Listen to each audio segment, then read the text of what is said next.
श्री गुरु गोबिंद सिंह तरौं तर पर पुन पुन सीसा जी मंदों बार बार जगदीश कंकर सतगुरु प्रसाद सच होए।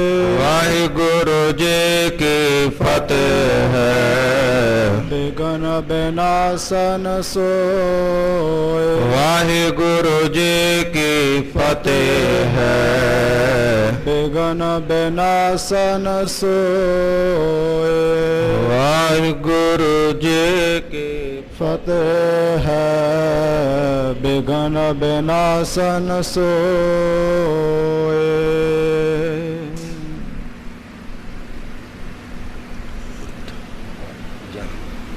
सतनाम श्री वाहिगुरु साहिब जीओ।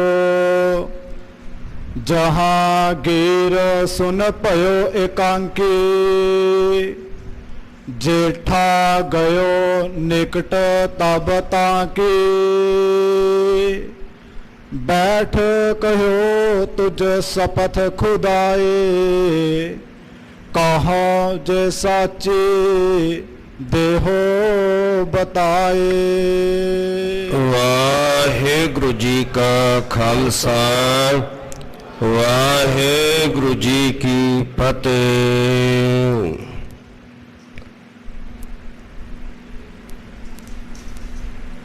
धर्म रक्षक तेग दे धने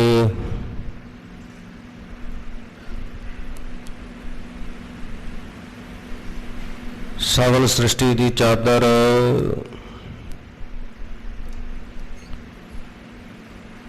परोपकारी सतगुरु धन धन साहिब श्री गुरु तेग बहादुर साहिब जी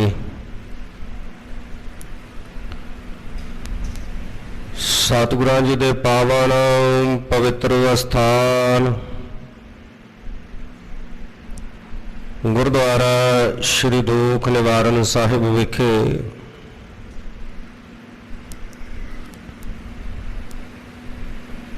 चौबर छातर तख्त दे मालक वालिए कुल आलम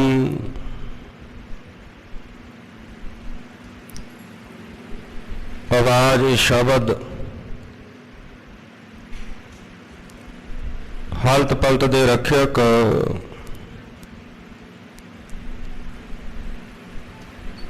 गुरता गद्दी ते सुभाएमान धन धन साहिब श्री गुरु ग्रंथ साहिब पातशाह जी की पावन पवित्र हजूरी अंदर पिछले पैर दे सजे हुए सुंदर सचखंड दीवाना दे विच जुड़ बैठे गुरु सवारी गुरु खालसा साध संगत जीओ।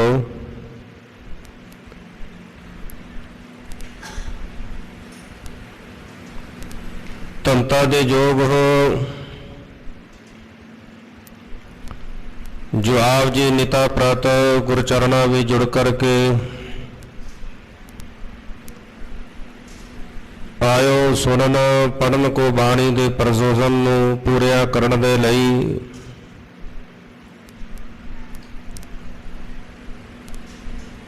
मनुखा जीवन को सफल करने वास्ते गुरचरणा भी जुड़ करके गुरु की कीर्तनियां पासों आप जी ने बड़े प्रेम सहित रब्बी बाणी दे शब्द कीर्तन सरवण कीते हैं।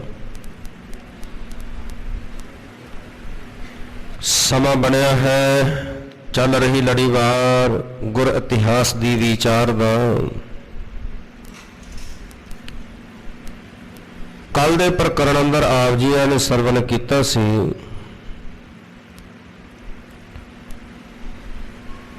एक रात बादशाह जहांगीर ਜਿਹੜਾ ਰਾਤ ਸਮੇਂ ਸੁੱਤਾ ਹੈ, ਇਹਨੂੰ ਸੁੱਤੇ ਪਏ ਨੂੰ ਦੋ ਸ਼ੇਰਾਂ ਨੇ ਬੜਾ ਭਿਆਨਕ ਡਰ ਦੇਣਾ ਕੀਤਾ। ਬਾਦਸ਼ਾਹ ਨੇ ਸ਼ੇਰਾਂ ਤੋਂ ਡਰਦੇ ਹੋਏ ਧੰਨ ਸਾਹਿਬ ਸ੍ਰੀ ਗੁਰੂ ਹਰਗੋਬਿੰਦ ਸਾਹਿਬ ਪਾਤਸ਼ਾਹ ਜੀ ਨੂੰ ਸਿਮਰਿਆ, ਆਜ਼ਾਦ ਕੀਤਾ ਕਿ ਸਤਿਗੁਰੂ ਪਾਤਸ਼ਾਹ ਕਿਰਪਾ ਕਰੋ, ਉਹਨਾਂ ਸ਼ੇਰਾਂ ਦੇ ਕੋਲੋਂ ਮੇਰੀ ਰੱਖਿਆ ਕਰੋ। ਗੁਰੂ ਸਾਹਿਬ ਜੀ ਨੇ ਸ਼ੇਰਾਂ ਦੇ ਕੋਲੋਂ ਬਚਾਉਣਾ ਕੀਤਾ। ਰਾਤ ਬਾਕੀ ਦਾ ਸਮਾਂ ਜਿਹੜਾ ਸੀ ਉਹ ਜਾਗਦਿਆਂ ਲੰਘ ਗਿਆ। ਸਵੇਰ ਹੋਈ, ਜਿਹੜੇ ਨਜੂਮੀ ਸਨ ਸਿਆਣੇ ਉਹਨਾਂ ਨੂੰ ਬੁਲਾਇਆ, ਵਜ਼ੀਰਾਂ ਨੂੰ ਬੁਲਾ ਕਰਕੇ ਬਾਦਸ਼ਾਹ ਕਹਿਣ ਲੱਗਾ, ਰਾਤ ਵਾਲੀ ਸਾਰੀ ਵਿਥਿਆ ਦੱਸੀ। ਇਸ ਪ੍ਰਕਾਰ ਦੇ ਨਾਲ ਮੈਨੂੰ ਸ਼ੇਰਾਂ ਨੇ ਡਰਾਇਆ, ਮੈਨੂੰ ਖਾ ਜਾਣਾ ਸੀ। ਗੁਰੂ ਹਰਗੋਬਿੰਦ ਸਾਹਿਬ ਪਾਤਸ਼ਾਹ ਜੀ ਨੇ ਮੈਨੂੰ ਹੱਥ ਦੇ ਕੇ ਰੱਖਿਆ। ਵਜ਼ੀਰਾਂ ਦੇ ਖਰੀਦੇ ਹੋਏ ਜਿਹੜੇ ਨਜੂਮੀ ਸਨ ਉਹ ਕਹਿਣ ਲੱਗੇ, ਬਾਦਸ਼ਾਹ ਕੋਈ ਸੁਪਨਾ ਵੇਖਿਆ ਤੂੰ, ਕੋਈ ਡਰਨ ਦੀ ਲੋੜ ਨਹੀਂ, ਕਿਉਂਕਿ ਜਦੋਂ ਗੂੜੀ ਨੀਂਦ ਵਿੱਚ ਸੁੱਤੀ ਹੋਈ ਹੈ, ਐਸਾ ਕੋਈ ਡਰ ਵਾਲਾ ਸੁਪਨਾ ਵੇਖੀਏ ਤੇ ਜਦੋਂ ਅੱਖਾਂ ਖੋਲ੍ਹਦੇ ਆ ਕੁਝ ਵੀ ਨਹੀਂ ਹੁੰਦਾ। ਇਸ ਕਰਕੇ ਤੂੰ ਡਰ ਨਾ, ਕੋਈ ਘਬਰਾਉਣ ਦੀ ਲੋੜ ਨਹੀਂ। ਅੱਜ ਦੀ ਰਾਤ ਹੋਰ ਪਹਿਰਾ ਤਗੜਾ ਕਰ ਦੇ, ਲੋਹੇ ਦੀਆਂ ਕਨਾਤਾਂ ਤਲਵਾ ਕੇ ਪਹਿਰੇਦਾਰ ਹੋਰ ਵਧਾ ਕੇ ਤੂੰ ਆਰਾਮ ਨਾਲ ਸੌਣਾ ਕਰ।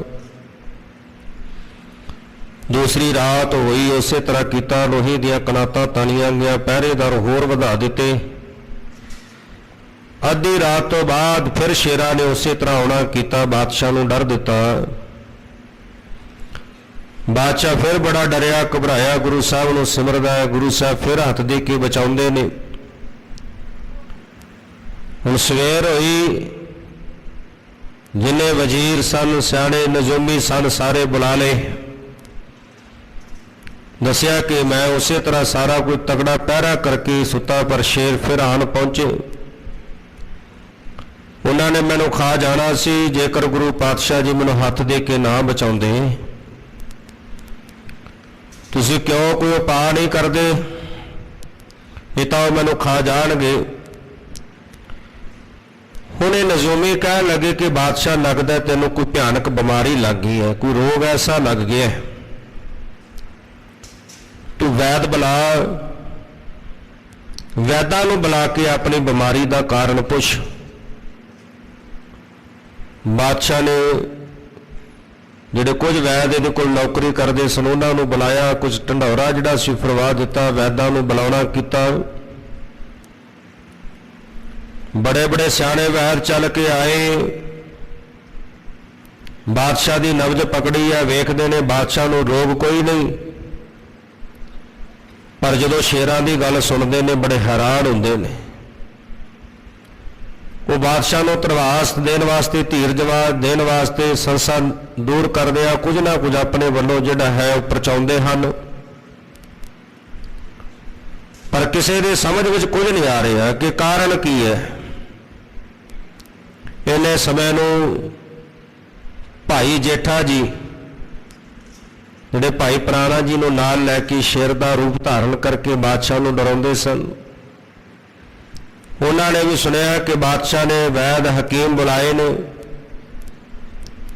ਇੱਕ ਵੈਦ ਇੱਕ ਹਕੀਮ ਬਣ ਕੇ ਭਾਈ ਜੇਠਾ ਜੀ ਬਾਦਸ਼ਾਹ ਦੇ ਕੋਲ ਪਹੁੰਚਦੇ ਨੇ। ਹੁਣ ਬਾਦਸ਼ਾਹ ਨੂੰ ਬਾਦਸ਼ਾਹ ਦੇ ਰੋਗ ਬਾਰੇ ਕਿਵੇਂ ਦੱਸਦੇ ਨੇ, ਆਓ ਇਥੋਂ ਅਗਲੇਰੇ ਪ੍ਰਕਰਨ ਨਾਲ ਜੁੜਨ ਵਾਸਤੇ, ਮਨ ਬਿਰਤੀਆਂ ਨੂੰ ਕਾਗਰ ਕਰਨ ਦੇ ਲਈ ਰਸਨਾ ਦੀ ਕਲਿਆਣ ਹਿਤ ਆਖਣਾ ਕਰੀਏ ਜੀ। ਸਤਨਾਮ ਸ਼੍ਰੀ ਵਾਹਿਗੁਰੂ ਸਾਹਿਬ ਜੀ। ਸਤਨਾਮ ਸ਼੍ਰੀ ਵਾਹਿਗੁਰੂ। ਸਤਨਾਮ ਸ਼੍ਰੀ ਵਾਹਿਗੁਰੂ ਸਾਹਿਬ ਜੀਓ। ਜਹਾਂਗੀਰ ਸੁਨ ਭਇਓ ਇਕਾਂਕੀ। ਭਾਈ ਜੇਠਾ ਜੀ ਚੱਲ ਕੇ ਜਹਾਂਗੀਰ ਬਾਦਸ਼ਾਹ ਦੇ ਕੋਲ ਗਏ। ਸਾਰਿਆਂ ਨੇ ਬੜਾ ਸਨਮਾਨ ਕੀਤਾ, ਹਕੀਮਾਂ ਵਾਂਗੂ ਆਪਣਾ ਲਿਬਾਸ ਬਣਾਇਆ। ਤੇ ਹੁਣ ਬਾਦਸ਼ਾਹ ਦੇ ਕੋਲ ਪਹੁੰਚ ਕੇ ਕਹਿਣ ਲੱਗੇ, ਬਾਦਸ਼ਾਹ ਮੈਂ ਤੇਰੇ ਰੋਗ ਦਾ ਹੱਲ ਕਰ ਸਕਦਾ, ਪਰ ਤੈਨੂੰ ਜਿਹੜਾ ਮੈਂ ਇਹ ਇਕੱਲੇ ਨੂੰ ਦੱਸਣਾ ਹੈ, ਇਕਾਂਤ ਵਿੱਚ ਜਾ ਕੇ ਸਾਰਿਆਂ ਦੇ ਵਿੱਚ ਜਿਹੜੇ ਤੇਰੇ ਰੋਗ ਦੇ ਬਾਬਤ ਮੈਂ ਉਹ ਨਹੀਂ ਦੱਸਣਾ। ਤੂੰ ਇਕਾਂਤ ਇਕੱਲਾ ਹੋ ਕੇ ਮੇਰੀ ਗੱਲ ਸੁਣ। ਜਦੋਂ ਭਾਈ ਜੇਠਾ ਜੀ ਨੇ ਇਹ ਗੱਲ ਕਹੀ ਤੇ ਬਾਦਸ਼ਾਹ ਜਹਾਂਗੀਰ ਉਹ ਭਾਈ ਜੇਠਾ ਜੀ ਨੂੰ ਨਾਲ ਲੈ ਕੇ ਇਕਾਂਤ ਦੇ ਵਿੱਚ ਇਕੱਲਾ ਇੱਕ ਪਾਸੇ ਹੋਇਆ। ਜੇਠਾ ਗਇਓ ਨਿਕਟ ਤਬ ਤਾਂ ਕੀ। ਹੁਣ ਇਕੱਲੇ ਨੂੰ ਇਕਾਂਤ ਵਿੱਚ ਕਰਕੇ ਬਾਦਸ਼ਾਹ ਜਹਾਂਗੀਰ ਨੂੰ ਭਾਈ ਜੇਠਾ ਜੀ ਬਾਦਸ਼ਾਹ ਜੀ ਦੇ ਕੋਲ ਹੋ ਕੇ ਬੈਠ ਗਏ। ਬੈਠ ਕਹਿਓ ਤੁਝ ਸਪਤ ਖੁਦਾਏ। ਬੈਠ ਕਰਕੇ ਬਾਦਸ਼ਾਹ ਜਹਾਂਗੀਰ ਨੂੰ ਕਹਿਣ ਲੱਗੇ, ਭਾਈ ਜੇਠਾ ਜੀ ਕੇ ਬਾਦਸ਼ਾਹ ਤੈਨੂੰ ਖੁਦਾ ਦੀ ਕਸਮ ਹੈ, ਤੇਰੇ ਰੋਗ ਦਾ ਮੈਂ ਹੱਲ ਕਰਨਾ ਹੈ, ਜਿਵੇਂ ਤੈਨੂੰ ਦੱਸਣਾ ਹੈ, ਪਰ ਉਸ ਤੋਂ ਪਹਿਲਾਂ ਤੈਨੂੰ ਤੇਰੇ ਖੁਦਾ ਦੀ ਕਸਮ ਹੈ। ਕਹੋ ਜੇ ਸਾਚੀ ਦੇਹੋ ਬਤਾਏ। ਜਿਵੇਂ ਜੋ ਕੁਝ ਤੇਰੇ ਨਾਲ ਵਾਪਰਦਾ ਹੈ, ਜੋ ਤੂੰ ਦੇਖਦਾ ਹੈ, ਉਹਦੇ ਬਾਬਤ ਜਦੋਂ ਮੈਂ ਤੈਨੂੰ ਦੱਸਣਾ ਤੂੰ ਆਪਣੀ ਗੱਲ ਮੈਨੂੰ ਤੂੰ ਨਹੀਂ ਦੱਸਣੀ। ਜਿਵੇਂ ਤੇਰੇ ਨਾਲ ਸਾਰਾ ਕੁਝ ਵਾਪਰਦਾ ਉਹ ਮੈਂ ਦੱਸਾਂਗਾ, ਪਰ ਜਿਵੇਂ ਮੈਂ ਦੱਸਾਂਗਾ ਤੂੰ ਨਾਲ ਦੀ ਨਾਲ ਮੈਨੂੰ ਦੱਸਣਾ ਵੀ ਇਹ ਗੱਲ ਸੱਚੀ ਹੈ ਕਿ ਨਹੀਂ। ਇਸ ਕਰਕੇ ਤੈਨੂੰ ਖੁਦਾ ਦੀ ਇਹ ਕਸਮ ਦਿੱਤੀ ਹੈ ਕਿ ਉਹ ਗੱਲ ਸੱਚੀ ਦੱਸਣੀ ਹੈ। ਤੋ ਕਹੋ ਰੋਗ ਨਾ ਉਪਜਿਓ ਕੋਈ। ਕਹਿਣ ਲੱਗੇ, ਬਾਦਸ਼ਾਹ ਤੈਨੂੰ ਕੋਈ ਰੋਗ ਨਹੀਂ, ਤੇਰੇ ਸਰੀਰ ਤੇ ਕੋਈ ਰੋਗ ਨਹੀਂ ਜਿਹੜਾ ਤੈਨੂੰ ਡਰ ਪਿਆ ਹੋਇਆ। ਇਹਨਾਂ ਨੇ ਨਜੂਮੀਆਂ ਨੇ ਕਿਹਾ, ਬਾਦਸ਼ਾਹ ਤੈਨੂੰ ਕੋਈ ਬਿਮਾਰੀ ਲੱਗ ਗਈ ਹੈ, ਕੋਈ ਡਰ ਹੈ? ਕਿਸੇ ਪ੍ਰਕਾਰ ਦਾ ਵੀ ਬਾਦਸ਼ਾਹ ਤੈਨੂੰ ਕੋਈ ਰੋਗ ਨਹੀਂ ਲੱਗਿਆ। ਨਿਸਮਹਿ ਤਰਾਸ ਕਿਸੂ ਤੇ ਹੋਈ। ਬਾਦਸ਼ਾਹ ਤੈਨੂੰ ਰਾਤ ਸਮੇਂ ਡਰ ਆਉਂਦਾ ਹੈ, ਤੂੰ ਕਿਸੇ ਦੇ ਕੋਲ ਰਾਤ ਨੂੰ ਡਰਦਾ ਹੈ, ਤੈਨੂੰ ਕੋਈ ਚੀਜ਼ ਆ ਕੇ ਰਾਤ ਨੂੰ ਡਰ ਦਿੰਦੀ ਹੈ। ਹੁਣ ਰਾਤ ਦੀ ਸਾਰੀ ਵਿਥਿਆ ਜਿਵੇਂ ਬੀਤਦਾ ਹੈ ਤੇ ਬਾਦਸ਼ਾਹ ਦੇ ਨਾਲ ਭਾਈ ਜੇਠਾ ਜੀ ਉਸੇ ਤਰ੍ਹਾਂ ਦੱਸ ਰਹੇ ਹਨ। ਹੋਲ ਰਹਿਓ ਦਿਲ ਟਿਕ ਹੈ ਨਾ ਕੈਸੇ। ਤੇਰਾ ਜਿਹੜਾ ਦਿਲ ਹੈ ਉਹ ਬੜਾ ਹੌਲ ਵਿੱਚ ਹੈ, ਡਰਿਆ ਹੋਇਆ ਹੈ, ਉਹ ਟਿਕਾ ਵਿੱਚ ਨਹੀਂ ਆਉਂਦਾ। ਜਿਵੇਂ ਦੀਵਾ ਜਗਦਾ ਹੋਵੇ ਤੇ ਦੀਵੇ ਦੀ ਜਿਹੜੀ ਲਾਟ ਹੈ, ਜੇ ਹਵਾ ਚੱਲਦੀ ਹੋਵੇ ਤਾਂ ਉਹ ਲਾਟ ਟਿਕਦੀ ਨਹੀਂ, ਇੱਧਰ ਉੱਧਰ ਏਦਾਂ ਡੋਲਦੀ ਰਹਿੰਦੀ ਹੈ। ਜੇਕਰ ਹਵਾ ਨਾ ਹੋਵੇ, ਹਵਾ ਤੋਂ ਸਾਈਡ ਵਿੱਚ ਇੱਕ ਪਰਦੇ ਵਿੱਚ ਰੱਖਿਆ ਹੋਵੇ ਤੇ ਉਹ ਲਾਟ ਬਿਲਕੁਲ ਸਿੱਧੀ ਚੱਲਦੀ ਹੈ। ਜਿਵੇਂ ਹਵਾ ਦੇ ਕਾਰਨ ਦੀਵੇ ਦੀ ਲੋ ਜਿਹੜੀ ਹੈ ਉਹ ਟਿਕਦੀ ਨਹੀਂ, ਡੋਲਦੀ ਹੈ ਬਾਦਸ਼ਾਹ, ਉਸੇ ਤਰ੍ਹਾਂ ਤੇਰੇ ਮਨ ਦੀ ਹਾਲਤ ਹੈ। ਤੇਰਾ ਮਨ ਵੀ ਡਰਿਆ ਹੋਇਆ ਜਿਹੜਾ ਉਹ ਟਿਕਾ ਵਿੱਚ ਨਹੀਂ, ਉਹ ਡੋਲਦਾ ਹੈ, ਹੌਲ ਵਿੱਚ ਹੈ। ਦੀਪ ਸਿਖਾ ਬਹਿ ਵਾਯੂ ਜੈਸੇ। ਜਿਵੇਂ ਦੀਵੇ ਦੀ ਹਵਾ ਚੱਲਣ ਦੇ ਨਾਲ ਲੋ ਜਿਹੜੀ ਉਹ ਡੋਲਦੀ, ਉਸੇ ਤਰ੍ਹਾਂ ਤੇਰੇ ਮਨ ਦੀ ਹਾਲਤ ਹੈ। ਮਾਨ ਸ਼ਾਹੋ ਕਹਿ ਸਾਚ ਸੁਨਾਈ। ਤੇ ਹੁਣ ਬਾਦਸ਼ਾਹ ਨੇ ਜਦੋਂ ਇਹ ਗੱਲ ਸੁਣੀ, ਬਾਦਸ਼ਾਹ ਕਹਿਣ ਲੱਗੇ, ਭਾਈ ਤੂੰ ਇਹ ਗੱਲ ਸੱਚੀ ਕਹੀ ਹੈ। ਐ ਵੈਦ ਹਕੀਮ ਜੀ, ਇਹ ਗੱਲ ਬਿਲਕੁਲ ਤੁਸੀਂ ਸੱਚੀ ਕਹੀ ਹੈ, ਇਸੇ ਤਰ੍ਹਾਂ ਮੇਰੀ ਹਾਲਤ ਬਣੀ ਹੋਈ ਹੈ। ਮਮ ਪੀਰਾ ਤੈ ਨਿਸਚੇ ਪਾਈ। ਜਿਹੜੀ ਮੇਰੀ ਹਿਰਦੇ ਦੀ ਪੀੜਾ ਹੈ ਉਹਨੂੰ ਤੁਸੀਂ ਚੰਗੀ ਤਰ੍ਹਾਂ ਨਿਸ਼ਚਾ ਕਰਕੇ ਜਾਣ ਲਿਆ। ਜਿਹੜਾ ਮੈਨੂੰ ਰੋਗ ਹੈ, ਜਿਹੜਾ ਡਰ ਹੈ, ਜਿਸ ਤਰ੍ਹਾਂ ਮੇਰੇ ਨਾਲ ਰਾਤ ਨੂੰ ਵਾਪਰਦਾ ਹੈ, ਉਹ ਤੁਸੀਂ ਜਿਹੜਾ ਹੈ ਭਲੇ ਪ੍ਰਕਾਰ ਦੇ ਨਾਲ ਚੰਗੀ ਤਰ੍ਹਾਂ ਉਸ ਰੋਗ ਨੂੰ, ਉਸ ਪੀੜਾ ਨੂੰ ਜਾਣ ਲਿਆ ਹੈ। ਸੁਨ ਹਜਰਤ ਆਵਤ ਜੁਗ ਸ਼ੇਰ। ਕਹਿਣ ਲੱਗੇ ਹੁਣ ਭਾਈ ਜੇਠਾ ਜੀ ਕਿ ਬਾਦਸ਼ਾਹ ਤੇਰੇ ਕੋਲ ਸ਼ੇਰ ਆਉਂਦੇ ਨੇ ਚੱਲ ਕੇ, 2 ਸ਼ੇਰ ਤੇਰੇ ਕੋਲ ਰਾਤ ਨੂੰ ਆਉਂਦੇ ਹਨ। ਦੋਹ ਦਿਸ਼ ਤੇ ਕਰ ਕੋਪ ਕਨੇਰ। ਤੇ ਬੜਾ ਭਿਆਨਕ ਰੂਪ ਧਾਰਨ ਕਰਕੇ ਆਉਂਦੇ ਨੇ, ਦੋਵਾਂ ਪਾਸਿਆਂ ਤੋਂ ਆ ਕੇ ਉਹ ਦੋਵੇਂ ਸ਼ੇਰ ਤੈਨੂੰ ਘੇਰਦੇ ਡਰ ਦਿੰਦੇ ਹਨ। ਗੁਰੂ ਹਾਥ ਦੇ ਤੋਹੇ ਬਚਾਵੇ। ਤੇ ਜਦੋਂ ਉਹ ਸ਼ੇਰ ਚੱਲ ਕੇ ਆਉਂਦੇ ਤੈਨੂੰ ਡਰ ਦਿੰਦੇ ਨੇ, ਫਿਰ ਤੂੰ ਧੰਨ ਗੁਰੂ ਹਰਗੋਬਿੰਦ ਸਾਹਿਬ ਪਾਤਸ਼ਾਹ ਜੀ ਨੂੰ ਸਿਮਰਦਾ ਹੈ, ਫਿਰ ਉਹਨਾਂ ਨੂੰ ਯਾਦ ਕਰਦਾ ਹੈ, ਬੇਨਤੀਆਂ ਕਰਦਾ।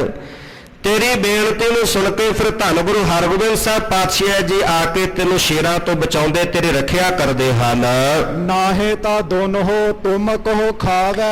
ਨਹੀਂ ਤਾਂ ਉਹ ਦੋਵੇਂ ਸ਼ੇਰ ਬਾਦਸ਼ਾਹ ਤੈਨੂੰ ਖਾ ਜਾਣ। ਉਹ ਸ਼ੇਰ ਤੈਨੂੰ ਖਾਣ ਵਾਸਤੇ ਆਉਂਦੇ ਨੇ ਰਾਤ ਨੂੰ, ਪਰ ਗੁਰੂ ਹਰਗੋਬਿੰਦ ਸਾਹਿਬ ਪਾਤਸ਼ਾਹ ਜੀ ਨੂੰ ਤੂੰ ਸਿਮਰਦਾ ਹੈ, ਯਾਦ ਕਰਦਾ ਹੈ, ਤੇ ਇਸ ਕਰਕੇ ਉਹ ਤੇਰੀ ਰੱਖਿਆ ਕਰ ਲੈਂਦੇ ਨੇ। ਜੇ ਤੈਨੂੰ ਗੁਰੂ ਹਰਗੋਬਿੰਦ ਸਾਹਿਬ ਪਾਤਸ਼ਾਹ ਆਪ ਹੱਥ ਦੇ ਕੇ ਬਚਾ ਨਾ ਤੇਰਾ ਕਰਨ ਤਾਂ ਉਹ ਦੋਵੇਂ ਸ਼ੇਰ ਤੈਨੂੰ ਖਾ ਜਾਣਗੇ। ਹਟਤ ਕਹੈ ਗੁਰ ਮਹਿਮਾ ਜਾਨ। ਤੇ ਫਿਰ ਜਦੋਂ ਸ਼ੇਰ ਜਾਣ ਲੱਗਦੇ ਨੇ, ਜਾਣ ਤੋਂ ਪਹਿਲਾਂ ਤੈਨੂੰ ਗੁਰੂ ਦੀ ਮਹਿਮਾ ਬਿਆਨ ਕਰਦੇ ਨੇ, ਗੁਰੂ ਦੀ ਮਹਿਮਾ ਦੇ ਬਾਬਤ ਵੀ ਤੈਨੂੰ ਦੱਸਦੇ ਹਨ। ਨਹੀਂ ਬੇਸਾਰਨ ਉਰਤੇ ਠਾਨ। ਉਹ ਇਹ ਤੈਨੂੰ ਕਹਿੰਦੇ ਨੇ ਕਿ ਬਾਦਸ਼ਾਹ ਤੈਨੂੰ ਗੁਰੂ ਸਾਹਿਬ ਵਿਚਾਰੇ ਨੇ, ਗੁਰੂ ਹਰਗੋਬਿੰਦ ਜੀ ਤੇਰੀ ਰੱਖਿਆ ਕਰਦੇ ਨੇ, ਤੂੰ ਉਹਨਾਂ ਦੀ ਮਹਿਮਾ ਨੂੰ ਹਿਰਦੇ ਵਿੱਚੋਂ ਨਾ ਵਿਸਾਰ। ਜਦੋਂ ਤਾਂ ਤੈਨੂੰ ਡਰ ਆਉਂਦਾ ਹੈ, ਲੋੜ ਪੈਂਦੀ ਹੈ, ਤੂੰ ਗੁਰੂ ਸਾਹਿਬ ਜੀ ਨੂੰ ਸਿਮਰ ਲੈਣਾ, ਤੇ ਜਦੋਂ ਦਿਨ ਚੜ ਜਾਂਦਾ ਫਿਰ ਤੈਨੂੰ ਗੁਰੂ ਸਾਹਿਬ ਦੀ ਯਾਦ ਭੁੱਲ ਜਾਂਦੀ, ਫਿਰ ਉਹਨਾਂ ਦੀ ਮਹਿਮਾ ਨੂੰ ਤੂੰ ਨਹੀਂ ਜਾਣਦਾ।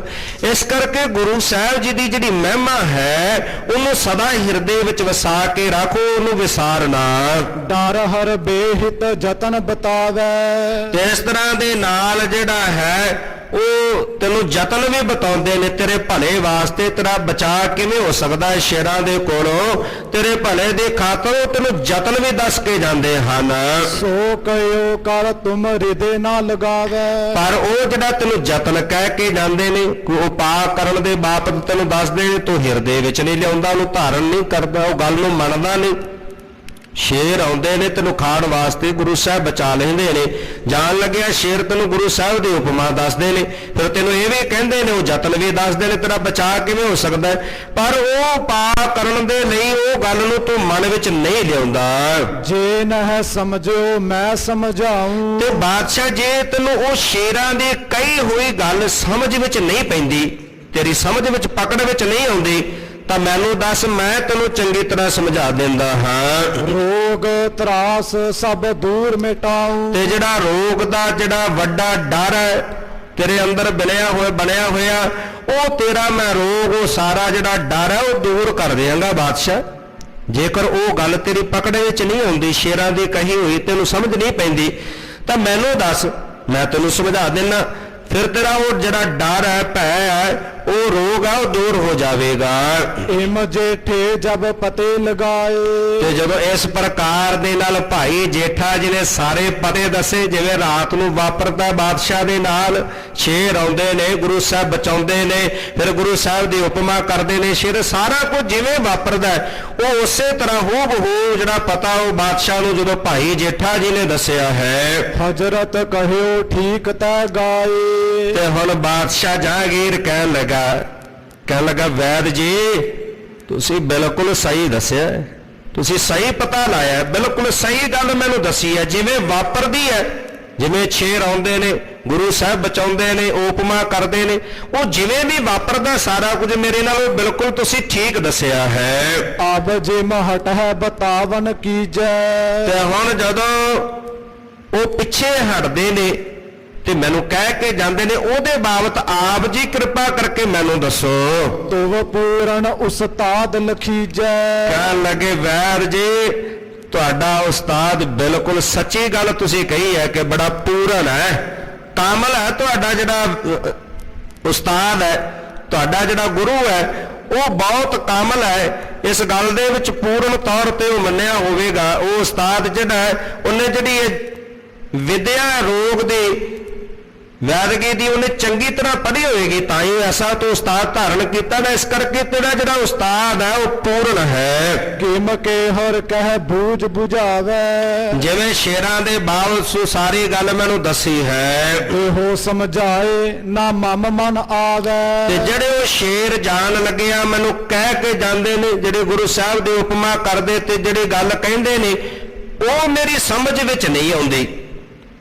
ਹੇ ਵੈਦ ਜੀ ਉਹ ਮੇਰੀ ਸਮਝ ਵਿੱਚ ਪਕੜ ਵਿੱਚ ਨਹੀਂ ਆਉਂਦੀ, ਤੁਸੀਂ ਕਿਰਪਾ ਕਰਕੇ ਮੈਨੂੰ ਸਮਝਾ ਦੇਵੋ। ਆਪਣੇ ਮਹਿ ਸ਼ਰਦਾ ਦਿੜ ਜਾਨੀ। ਤੇ ਜਦੋਂ ਭਾਈ ਜੇਠਾ ਜੀ ਨੇ ਬਾਦਸ਼ਾਹ ਦੀ ਆਪਣੇ ਵਿੱਚ ਦ੍ਰਿੜ ਸ਼ਰਧਾ ਵੇਖੀ ਕਿ ਬਾਦਸ਼ਾਹ ਦਾ ਮਨ ਹੁਣ ਮੰਨ ਗਿਆ ਹੈ, ਇਹਨੇ ਸ਼ਰਧਾ ਧਾਰਨ ਕਰ ਲਈ ਹੈ ਕਿ ਵਾਕਈ ਵੈਦ ਚੰਗਾ ਪਹੁੰਚਿਆ ਵੈਦ ਹੈ, ਇਸ ਪ੍ਰਕਾਰ ਦੇ ਨਾਲ ਭਾਈ ਜੇਠਾ ਜੀ ਨੇ ਜਦੋਂ ਬਾਦਸ਼ਾਹ ਜੀ ਦ੍ਰਿੜ ਸ਼ਰਧਾ ਵੇਖੀ, ਤਬ ਜੇਠੇ ਮੁਖ ਗਿਰਾ ਬਖਾਨੀ। ਤਾਂ ਫਿਰ ਭਾਈ ਜੇਠਾ ਜੀ ਮੁਖ ਤੋਂ ਬੋਲੇ, ਕਹਿਣ ਲੱਗੇ ਗੁਰ ਪਟ ਦੁਰਗ ਨਾ ਕੀਨ ਸੰਭਾਲੀ। ਤੇ ਕਹਿਣ ਲੱਗੇ ਬਾਦਸ਼ਾਹ ਤੂੰ ਧੰਨ ਸ਼੍ਰੀ ਗੁਰੂ ਹਰਗੋਬਿੰਦ ਸਾਹਿਬ ਪਾਤਸ਼ਾਹ ਜੀ ਨੂੰ ਬਚਨ ਕਰਕੇ ਦੁਰਗ ਗਵਾਲੀਅਰ ਦੇ ਕਿਲੇ ਦੇ ਵਿੱਚ ਭੇਜਿਆ ਸੀ ਅਵਦ ਬਦੀ ਤਬ ਸਭ ਦਿਨ ਚਾਲੀ। ਤੇ ਤੂੰ ਉਹਨਾਂ ਦੇ ਨਾਲ ਸਮਾਂ ਨਿਯਤ ਕੀਤਾ ਸੀ 40 ਦਿਨ ਦਾ ਸਮਾਂ ਜਿਹੜਾ ਮੁਕਰਰ ਕਰਕੇ ਨਿਯਤ ਕਰਕੇ ਗੁਰੂ ਸਾਹਿਬ ਜੀ ਨੂੰ ਇਹ ਬਚਨ ਕਰਕੇ ਗਵਾਲੀਅਰ ਦੇ ਕਿਲੇ ਵਿੱਚ ਭੇਜਿਆ ਸੀ। ਸੋ ਬੇਤੀਤ ਉਪਰ ਦਿਨ ਗਏ। ਉਹ 40 ਦਿਨ ਦਾ ਸਮਾਂ ਵੀ ਬੀਤ ਗਿਆ 40 ਦਿਨ ਤੋਂ ਵੀ ਉੱਪਰ ਜਿਹੜੇ ਦਿਨ ਉਹ ਬਤੀਤ ਹੋਏ ਹਨ ਨਿਕਟ ਗੁਰੂ ਨਾ ਬੁਲਾਵਤ ਭਏ। ਪਰ ਤੈਨੂੰ ਯਾਦ ਨਹੀਂ ਆਈ ਤੂੰ ਜਿਹੜਾ ਸਮਾਂ ਨਿਯਤ ਕੀਤਾ ਸੀ ਮੁਕਰਰ ਕੀਤਾ ਸੀ ਗੁਰੂ ਸਾਹਿਬ ਜੀ ਦੇ ਨਾਲ ਬਚਨ ਕੀਤਾ ਸੀ 40 ਦਿਨ ਦਾ ਉਹ 40 ਦਿਨ ਵੀ ਬੀਤ ਗਏ ਉੱਤੇ ਵੀ ਦਿਨ ਲੰਘ ਗਏ ਪਰ ਤੂੰ ਗੁਰੂ ਸਾਹਿਬ ਜੀ ਨੂੰ ਆਪਣੇ ਕੋਲ ਨਹੀਂ ਬੁਲਾਇਆ। ਗੁਰ ਸੰਗ ਝੂਠ ਬੋਲ ਬੋਠਾਨਾ। ਤੇ ਗੁਰੂ ਸਾਹਿਬ ਜੀ ਦੇ ਨਾਲ ਝੂਠ ਬੋਲਿਆ ਤੂੰ ਕਿਹਾ ਸੀ ਕਿ 40 ਦਿਨ ਬਾਅਦ ਮੈਂ ਆਪ ਜੀ ਨੂੰ ਬੁਲਾ ਲਵਾਂਗਾ 40 ਦਿਨ ਮੇਰੇ ਲਈ ਖੁਦਾ ਦਾ ਸਿਮਰਨ ਕਰੋ ਪਰ ਤੂੰ ਨਹੀਂ ਗੁਰੂ ਸਾਹਿਬ ਜੀ ਨੂੰ ਸਮਾਂ ਲੰਘ ਗਿਆ ਉੱਤੇ ਦਿਨ ਲੰਘ ਗਏ ਯਾਦ ਨਹੀਂ ਕੀਤਾ ਬੁਲਾਇਆ ਨਹੀਂ ਇਸ ਪ੍ਰਕਾਰ ਦੇ ਨਾਲ ਗੁਰੂ ਸਾਹਿਬ ਜੀ ਦੇ ਨਾਲ ਤੂੰ ਝੂਠ ਬੋਲਿਆ ਹੈ ਤੇ ਫਲ ਹੋਇਓ ਤਰਾਸ ਮਹਾਨਾ। ਤੇ ਉਹ ਝੂਠ ਦਾ ਇਹ ਫਲ ਤੈਨੂੰ ਮਿਲਿਆ ਕਿ ਇਹ ਵੱਡਾ ਡਰ ਤੈਨੂੰ ਮਿਲਿਆ ਇਹ ਵੱਡਾ ਡਰ ਜਿਹੜਾ ਵੱਡਾ ਦੁੱਖ ਤੈਨੂੰ ਪਹੁੰਚਿਆ ਡਰ ਆਇਆ ਇਹ ਤੇਰੇ ਝੂਠ ਦਾ ਫਲ ਹੈ। ਜੇਕਰ ਆਜ ਨਾ ਮਨੁਜ ਪਠਾਵੈ। ਤੇ ਜੇ ਬਾਦਸ਼ਾਹ ਤੂੰ ਅੱਜ ਵੀ ਕੋਈ ਆਪਣਾ ਆਦਮੀ ਧੰਨ ਗੁਰੂ ਹਰਗੋਬਿੰਦ ਸਾਹਿਬ ਪਾਤਸ਼ਾਹ ਜੀ ਦੇ ਕੋਲ ਨਾ ਭੇਜਿਆ ਤਰਹਿ ਨਾ ਕੇਹਰ ਆਵਤ ਕਾਵੈ। ਤੇ ਫਿਰ ਉਹ ਸ਼ੇਰ ਰਾਤ ਨੂੰ ਆਉਣਗੇ ਉਹ ਤੈਨੂੰ ਖਾ ਜਾਣਗੇ ਬਾਦਸ਼ਾਹ ਉਹ ਛੱਡਣਗੇ ਨਹੀਂ। ਸਮਾਂ ਬਿਤੇ ਕੁਛ ਹੋਇਆ ਨਾ ਉਪਾਈ। ਤੇ ਜੇ ਸਮਾਂ ਲੰਘ ਜਾਵੇ ਹੁਣ ਮੈਂ ਤੈਨੂੰ ਦੱਸ ਰਿਹਾ ਸਮਾਂ ਤੇਰੇ ਕੋਲ ਹੈ ਜਿਵੇਂ ਤੈਨੂੰ ਕਿਹਾ ਜੇਕਰ ਹੁਣ ਤੂੰ ਕੋਈ ਆਪਣਾ ਆਦਮੀ ਗੁਰੂ ਸਾਹਿਬ ਜੀ ਕੋਲ ਭੇਜ ਕੇ ਬੁਲਾ ਲਵੇ ਤਾਂ ਠੀਕ ਹੈ ਅਗਰ ਅਜੇ ਵੀ ਤੂੰ ਦੇਰੀ ਕਰੇ ਸਮਾਂ ਲੰਘ ਗਿਆ ਮੰਨ ਲਓ ਰਾਤ ਨੂੰ ਸ਼ੇਰ ਆ ਕੇ ਤੈਨੂੰ ਖਾ ਗਏ ਤੇ ਫਿਰ ਕੋਈ ਯਤਨ ਕੋਈ ਉਪਾਅ ਨਹੀਂ ਬਣਨਾ ਫਿਰ ਕੋਈ ਯਤਨ ਕੋਈ ਉਪਾਅ ਕਿਸੇ ਕੰਮ ਨਹੀਂ ਆਉਣਾ ਇਸ ਕਰਕੇ ਸਮਾਂ ਰਹਿੰਦਿਆਂ ਤੂੰ ਇਹ ਯਤਨ ਕੋਈ ਉਪਾਅ ਕਰ।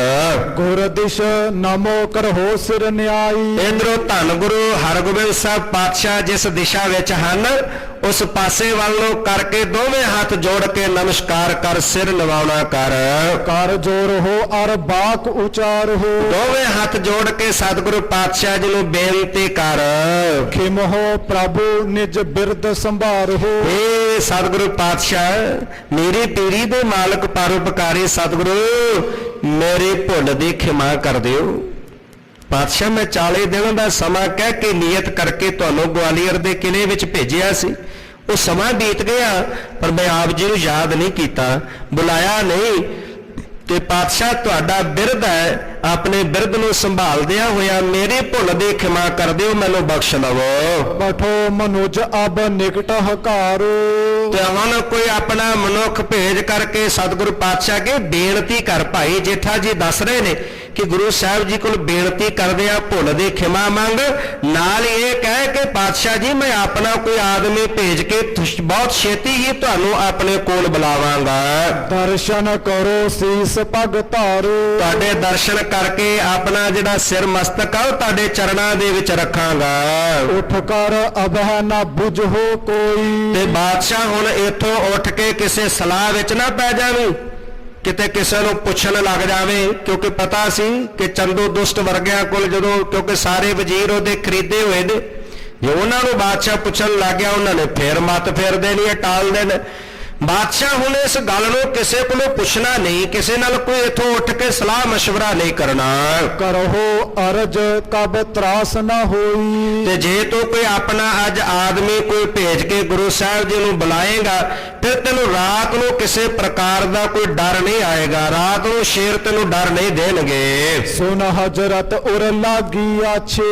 ਤੇ ਜਦੋਂ ਭਾਈ ਜੇਠਾ ਜੀ ਦੀ ਇਹ ਗੱਲ ਸੁਣੀ ਬਾਦਸ਼ਾਹ ਜਹਾਂਗੀਰ ਨੇ ਉਹਨੇ ਵੇਖਿਆ ਕਿ ਸਾਰੀਆਂ ਜਿਹੜੀਆਂ ਗੱਲਾਂ ਉਹ ਭਾਈ ਜੇਠਾ ਜੀ ਦੇ ਵਿਸੇ ਵੈਦ ਨੇ ਮੈਨੂੰ ਸੱਚੀਆਂ ਦੱਸੀਆਂ ਨੇ ਤੇ ਹੁਣ ਉਹ ਉਪਾਅ ਵੀ ਦੱਸ ਰਿਹਾ ਵੀ ਆਹ ਉਪਾਅ ਕਰ ਲੈ, ਤੇਰਾ ਬਚਾਅ ਹੋ ਸਕਦਾ ਹੈ। ਇਹ ਸੁਣ ਕੇ ਬਾਦਸ਼ਾਹ ਜਹਾਂਗੀਰ ਦੇ ਗੱਲ ਮਨ ਨੂੰ ਇਹ ਗੱਲ ਚੰਗੀ ਲੱਗੀ ਸਾਚ ਜਾਣ ਗੁਰ ਮਿਲਣੋ ਬਾਂਛੇ। ਤੇ ਹੁਣ ਇਹ ਗੱਲ ਨੂੰ ਸੱਚੀ ਜਾਣ ਕੇ ਗੁਰੂ ਸਾਹਿਬ ਜੀ ਨੂੰ ਮਿਲਣ ਵਾਸਤੇ ਮਨ ਇਹਦਾ ਜਿਹੜਾ ਹੈ ਉਹ ਬਣਿਆ, ਗੁਰੂ ਸਾਹਿਬ ਜੀ ਦੇ ਦਰਸ਼ਨ ਕਰਨੇ ਚਾਹੁੰਦਾ ਹੈ। ਬੰਧਨ ਜੇਠੇ ਕੀ ਦਿਸਕੀਨ। ਤੇ ਇਧਰ ਭਾਈ ਜੇਠਾ ਜੀ ਨੂੰ ਵੀ ਬੰਦਨਾ ਕੀਤੀ, ਨਮਸਕਾਰ ਕੀਤੀ। ਵੈ ਜੀ ਧੰਨੋ, ਤੁਸੀਂ ਮੇਰੇ ਰੋਗ ਦੇ ਬਾਰੇ ਜਾਣ ਲਿਆ। ਭਾਈ ਜੇਠਾ ਜੀ ਨੂੰ ਬੰਦਨਾ ਕੀਤੀ ਹੈ। ਤੇ ਹੋ ਦਰਬ ਬਹੁ ਆਇਸ ਦੀਨ। ਤੇ ਆਪਣੇ ਸੇਵਕਾਂ ਨੂੰ ਹੁਕਮ ਕੀਤਾ ਕਿ ਭਾਈ ਜੇਠਾ ਜੀ ਨੂੰ ਬਹੁਤ ਧਨ ਦਿਓ, ਇਹਨਾਂ ਨੇ ਮੇਰੇ ਰੋਗ ਨੂੰ ਪਕੜਿਆ, ਇਸ ਕਰਕੇ ਇਹਨਾਂ ਨੂੰ ਬਹੁਤਾ ਧਨ ਜਿਹੜਾ ਉਹ ਦੇਣਾ ਕਰੋ। ਕਹਿ ਜੇਠਾ ਮੈਂ ਲੇਤ ਨਾ ਧਨ ਕੋ। ਤੇ ਭਾਈ ਜੇਠਾ ਜੀ ਕਹਿਣ ਲੱਗੇ ਬਾਦਸ਼ਾਹ ਮੈਂ ਇਸ ਤਰ੍ਹਾਂ ਧਨ ਨਹੀਂ ਲੈਂਦਾ, ਇਸ ਤਰ੍ਹਾਂ ਦੇ ਨਾਲ ਮੈਂ ਧਨ ਜਿਹੜਾ ਉਹ ਕਦੇ ਵੀ ਨਹੀਂ ਲੈਂਦਾ। ਜਬ ਲਗ ਹੋਤ ਆਨੰਦ ਨਾ ਮਨ ਕੋ। ਜਦੋਂ ਤੱਕ ਤੇਰੇ ਮਨ ਨੂੰ ਆਨੰਦ ਨਹੀਂ ਆ ਜਾਂਦਾ, ਤੇਰਾ ਮਨ ਟਿਕਾ ਵਿੱਚ ਸੁਖ ਵਿੱਚ ਨਹੀਂ ਆਂਦਾ, ਜਦੋਂ ਤੱਕ ਤੇਰੇ ਹਿਰਦੇ ਅੰਦਰ ਆਨੰਦ ਨਹੀਂ ਬਣਦਾ। ਪੁਨ ਹਮ ਆਵੈ ਗੁਰ ਜਬ ਦੇਖੈ। ਤੇ ਜਦੋਂ ਸਤਿਗੁਰੂ ਪਾਤਸ਼ਾਹ ਜੀ ਤੇਰੇ ਕੋਲ ਚੱਲ ਕੇ ਆਉਣਗੇ ਤੇ ਉਹਨਾਂ ਨੂੰ ਮੈਂ ਆਇਆ ਨੂੰ ਗੁਰੂ ਸਾਹਿਬ ਜੀ ਨੂੰ ਜਦੋਂ ਵੇਖਾਂਗਾ, ਸੁਖ ਕੋ ਪਾਵਤ ਹਮਹੁ ਪਰੇਖੈ। ਤੇ ਫਿਰ ਅਸੀਂ ਉਸ ਪ੍ਰਕਾਰ ਦੇ ਨਾਲ ਮੈਂ ਵੇਖਾਂਗਾ ਕਿ ਹੁਣ ਬਾਦਸ਼ਾਹ ਤੇਰਾ ਸੁਖ ਬਣ ਗਿਆ, ਤੇਰਾ ਆਨੰਦ ਬਣ ਗਿਆ। ਤੇ ਜਦੋਂ ਤੈਨੂੰ ਇਸ ਤਰ੍ਹਾਂ ਸੁਖ ਪਾਉਂਦੇ ਨੂੰ ਮੈਂ ਵੇਖਾਂਗਾ, ਇਮ ਕਹਿ ਨਿਕਸਿਓ ਵਹਿਰ ਪਧਾਰਾ। ਫਿਰ ਇਹ ਮੈਂ ਤੇਰੇ ਕੋਲੋਂ ਧਨ ਲਵਾਂਗਾ। ਮੈਂ ਉਹ ਵੈਦ ਹਾਂ, ਪਹਿਲਾਂ ਨਹੀਂ ਲੈਂਦਾ, ਪਹਿਲਾਂ ਰੋਗ ਨੂੰ ਨਿਵਰਤ ਕਰਕੇ ਜਦੋਂ ਰੋਗੀ ਠੀਕ ਹੋ ਜਾਂਦਾ, ਪੂਰੀ ਤਰ੍ਹਾਂ ਆਨੰਦ ਵਿੱਚ ਆ ਜਾਂਦਾ, ਸੁਖ ਵਿੱਚ ਆ ਜਾਂਦਾ, ਫਿਰ ਧਨ ਲੈਂਦਾ। ਇਸ ਪ੍ਰਕਾਰ ਦੇ ਨਾਲ ਇਹ ਕਹਿ ਕੇ ਭਾਈ ਜੇਠਾ ਜੀ ਬਾਹਰ ਨਿਕਲ ਗਏ। ਬੈਠ ਸ਼ਾਹੋ ਉਮਰਾਵ ਹਕਾਰਾ। ਤੇ ਹੁਣ ਬਾਦਸ਼ਾਹ ਨੇ ਜਿਹੜਾ ਉਹ ਆਪਣੇ ਇੱਕ ਵਜ਼ੀਰ ਨੂੰ ਆਪਣੇ ਕੋਲ ਬੁਲਾਇਆ। ਕਹਿਓ ਜਾਹੋ ਅਬ ਹੋਇ ਕਰ ਤਿਆਰ। ਤੇ ਕਹਿਣ ਲੱਗਾ ਬਾਦਸ਼ਾਹ ਕਿ ਜਾਓ ਛੇਤੀ ਦੇ ਨਾਲ ਤਿਆਰ ਹੋ ਕਰਕੇ ਸਤਿਗੁਰ ਕੇ ਡਿਗ ਬਿਲਮ ਬਿਸਾਰ। ਬਿਨਾਂ ਦੇਰੀ ਕੀਤਿਆਂ ਧੰਨ ਸ਼੍ਰੀ ਗੁਰੂ ਹਰਗੋਬਿੰਦ ਸਾਹਿਬ ਪਾਤਸ਼ਾਹ ਜੀ ਦੇ ਕੋਲ ਗਵਾਲੀਅਰ ਦੇ ਕਿਲੇ ਵਿੱਚ ਜਾਣਾ ਕਰੋ। ਮਮ ਦਿਸ ਤੇਲੇ ਗਮਹੁ ਉਪਾਇਨ। ਮੇਰੇ ਵੱਲੋਂ ਬਹੁਤ ਸਾਰੀਆਂ ਜਿਹੜੀਆਂ ਭੇਟਾਵਾਂ ਹਨ ਉਹ ਲੈ ਕੇ ਜਾਣਾ ਕਰੋ। ਧਰ ਆਗੇ ਕਰ ਬੰਧਨ ਪਾਇਨ। ਤੇ ਉਹ ਭੇਟਾਵਾਂ ਧੰਨ ਸ਼੍ਰੀ ਗੁਰੂ ਹਰਗੋਬਿੰਦ ਸਾਹਿਬ ਪਾਤਸ਼ਾਹ ਜੀ ਦੇ ਅੱਗੇ ਰੱਖ ਕੇ ਭੇਟ ਕਰਕੇ ਫਿਰ ਮੇਰੇ ਵੱਲੋਂ ਇੱਕ ਬੇਨਤੀ ਕਰਨੀ ਹੈ। ਬਿਨਤੇ ਬਹੁ ਬਖਾਨ ਸੰਗ ਅਨਹੋ। ਤੇ ਇਸ ਪ੍ਰਕਾਰ ਦੇ ਨਾਲ ਮੇਰੇ ਵੱਲੋਂ ਉਹ ਭੇਟਾਵਾਂ ਅਰਪਣ ਕਰਕੇ ਗੁਰੂ ਸਾਹਿਬ ਜੀ ਦੇ ਚਰਨਾਂ ਵਿੱਚ ਬੇਨਤੀ ਕਰਦੇ ਹਾਂ। ਦੇਹੋ ਦਰਸ ਨਿਜ ਕਰੁਣਾ ਠਨ ਹੋ। ਤੇ ਇਹ ਬੇਨਤੀ ਕਰਨੀ ਹੈ ਕਿ ਸਤਿਗੁਰੂ ਪਾਤਸ਼ਾਹ ਦਇਆ ਕਰੋ, ਕਿਰਪਾ ਕਰੋ, ਕਿਰਪਾ ਕਰਕੇ ਮੇਰੀ ਬੇਨਤੀ ਪ੍ਰਵਾਨ ਕਰਕੇ ਮੈਨੂੰ ਆਪਣੇ ਦਰਸ਼ਨ ਦੇਣਾ ਕਰੋ। ਇਮ ਕਹਿ ਤਿਸ ਕੋ ਤੁਰਤ ਪਠਾਇਓ। ਇਸ ਤਰ੍ਹਾਂ ਦੇ ਨਾਲ ਕਹਿ ਕੇ ਵਜ਼ੀਰ ਨੂੰ ਉਸੇ ਵੇਲੇ ਤੁਰਤ ਭੇਜ ਦਿੱਤਾ ਹੈ। ਗੁਰ ਦਿਸ਼ ਮੁਖ ਕਰ ਸੀਸ ਝੁਕਾਇਓ। ਤੇ ਉਧਰੋਂ ਵਜ਼ੀਰ ਨੂੰ ਭੇਜ ਕੇ ਆਪਣੇ ਅਹਿਲਕਾਰ ਨੂੰ ਭੇਜ ਕੇ ਬਾਦਸ਼ਾਹ ਜਹਾਂਗੀਰ ਨੂੰ ਜਿਵੇਂ ਭਾਈ ਜੇਠਾ ਜੀ ਨੇ ਕਿਹਾ ਸੀ ਕਿ ਸਤਿਗੁਰੂ ਪਾਤਸ਼ਾਹ ਜੀ ਵਾਲੇ ਪਾਸੇ ਨੂੰ ਮੁੱਖ ਕਰਕੇ ਨਮਸਕਾਰ ਕਰਕੇ ਆਪ ਵੀ ਬੇਨਤੀ ਕਰ। ਹੁਣ ਉਸੇ ਤਰ੍ਹਾਂ ਜਿਸ ਗਵਾਲੀਅਰ ਦੇ ਕਿਲੇ ਵੱਲ ਜਿਸ ਦਿਸ਼ਾ ਵਿੱਚ ਸਤਿਗੁਰੂ ਪਾਤਸ਼ਾਹ ਗੁਰੂ ਹਰਗੋਬਿੰਦ ਜੀ ਹਨ ਉਸ ਪਾਸੇ ਵੱਲ ਨੂੰ ਮੁੱਖ ਕਰਕੇ ਬਖਸ਼ੋ ਕਰੀ ਅਵਗਿਆ ਮੋਰੀ। ਦੋਵੇਂ ਹੱਥ ਜੋੜ ਕੇ ਨਮਸਕਾਰ ਕਰਕੇ ਬੇਨਤੀ ਕੀਤੀ, ਪਾਤਸ਼ਾਹ ਤੁਸੀਂ ਬਖਸ਼ੰਦ ਹੋ, ਅਸੀਂ ਭੁੱਲਣਹਾਰ ਹਾਂ। ਪਾਤਸ਼ਾਹ ਤੁਸੀਂ ਸਦੀਵ ਕਾਲ ਬਖਸ਼ੰਦ ਹੋ, ਕਿਰਪਾ ਕਰਕੇ ਮੇਰੇ ਕੋਲੋਂ ਜਿਹੜੀ ਅਵਗਿਆ ਹੋਈ, ਪਾਤਸ਼ਾਹ ਮੇਰੇ ਕੋਲੋਂ ਜਿਹੜੀ ਵੱਡੀ ਭੁੱਲ ਹੋਈ, ਕਿਰਪਾ ਕਰਕੇ ਖਿਮਾ ਕਰ ਦੇਵੋ। ਅਬ ਮੈਂ ਸਮਝ ਸ਼ਰਨ ਗੁਰ ਤੋਰੀ। ਪਾਤਸ਼ਾਹ ਜੀ ਹੁਣ ਸਮਝੋ ਮੈਂ ਤੁਹਾਡੀ ਸ਼ਰਨ ਵਿੱਚ ਹਾਂ। ਪਾਤਸ਼ਾਹ ਮੈਂ ਤੁਹਾਡੀ ਸ਼ਰਨ ਵਿੱਚ, ਮੈਨੂੰ ਕੋਈ ਹੋਰ ਆਸਰਾ ਨਹੀਂ, ਹੁਣ ਮੈਂ ਤੁਹਾਡੀ ਸ਼ਰਨ ਦੇ ਵਿੱਚ ਹਾਂ, ਇਹ ਜਾਣਨਾ ਕਰੋ। ਪੁਨ ਮਨ ਮਹਿ ਇਮ ਸ਼ਾਹੋ ਵਿਚਾਰਾ। ਇਸ ਪ੍ਰਕਾਰ ਦੇ ਨਾਲ ਬਾਦਸ਼ਾਹ ਨੇ ਆਪਣੇ ਹਿਰਦੇ ਦੇ ਵਿੱਚ ਵਿਚਾਰਿਆ ਹੈ। ਰਹੋ ਜਾਮਨੀ ਬਿਖੈ ਸੁਖਾਰਾ।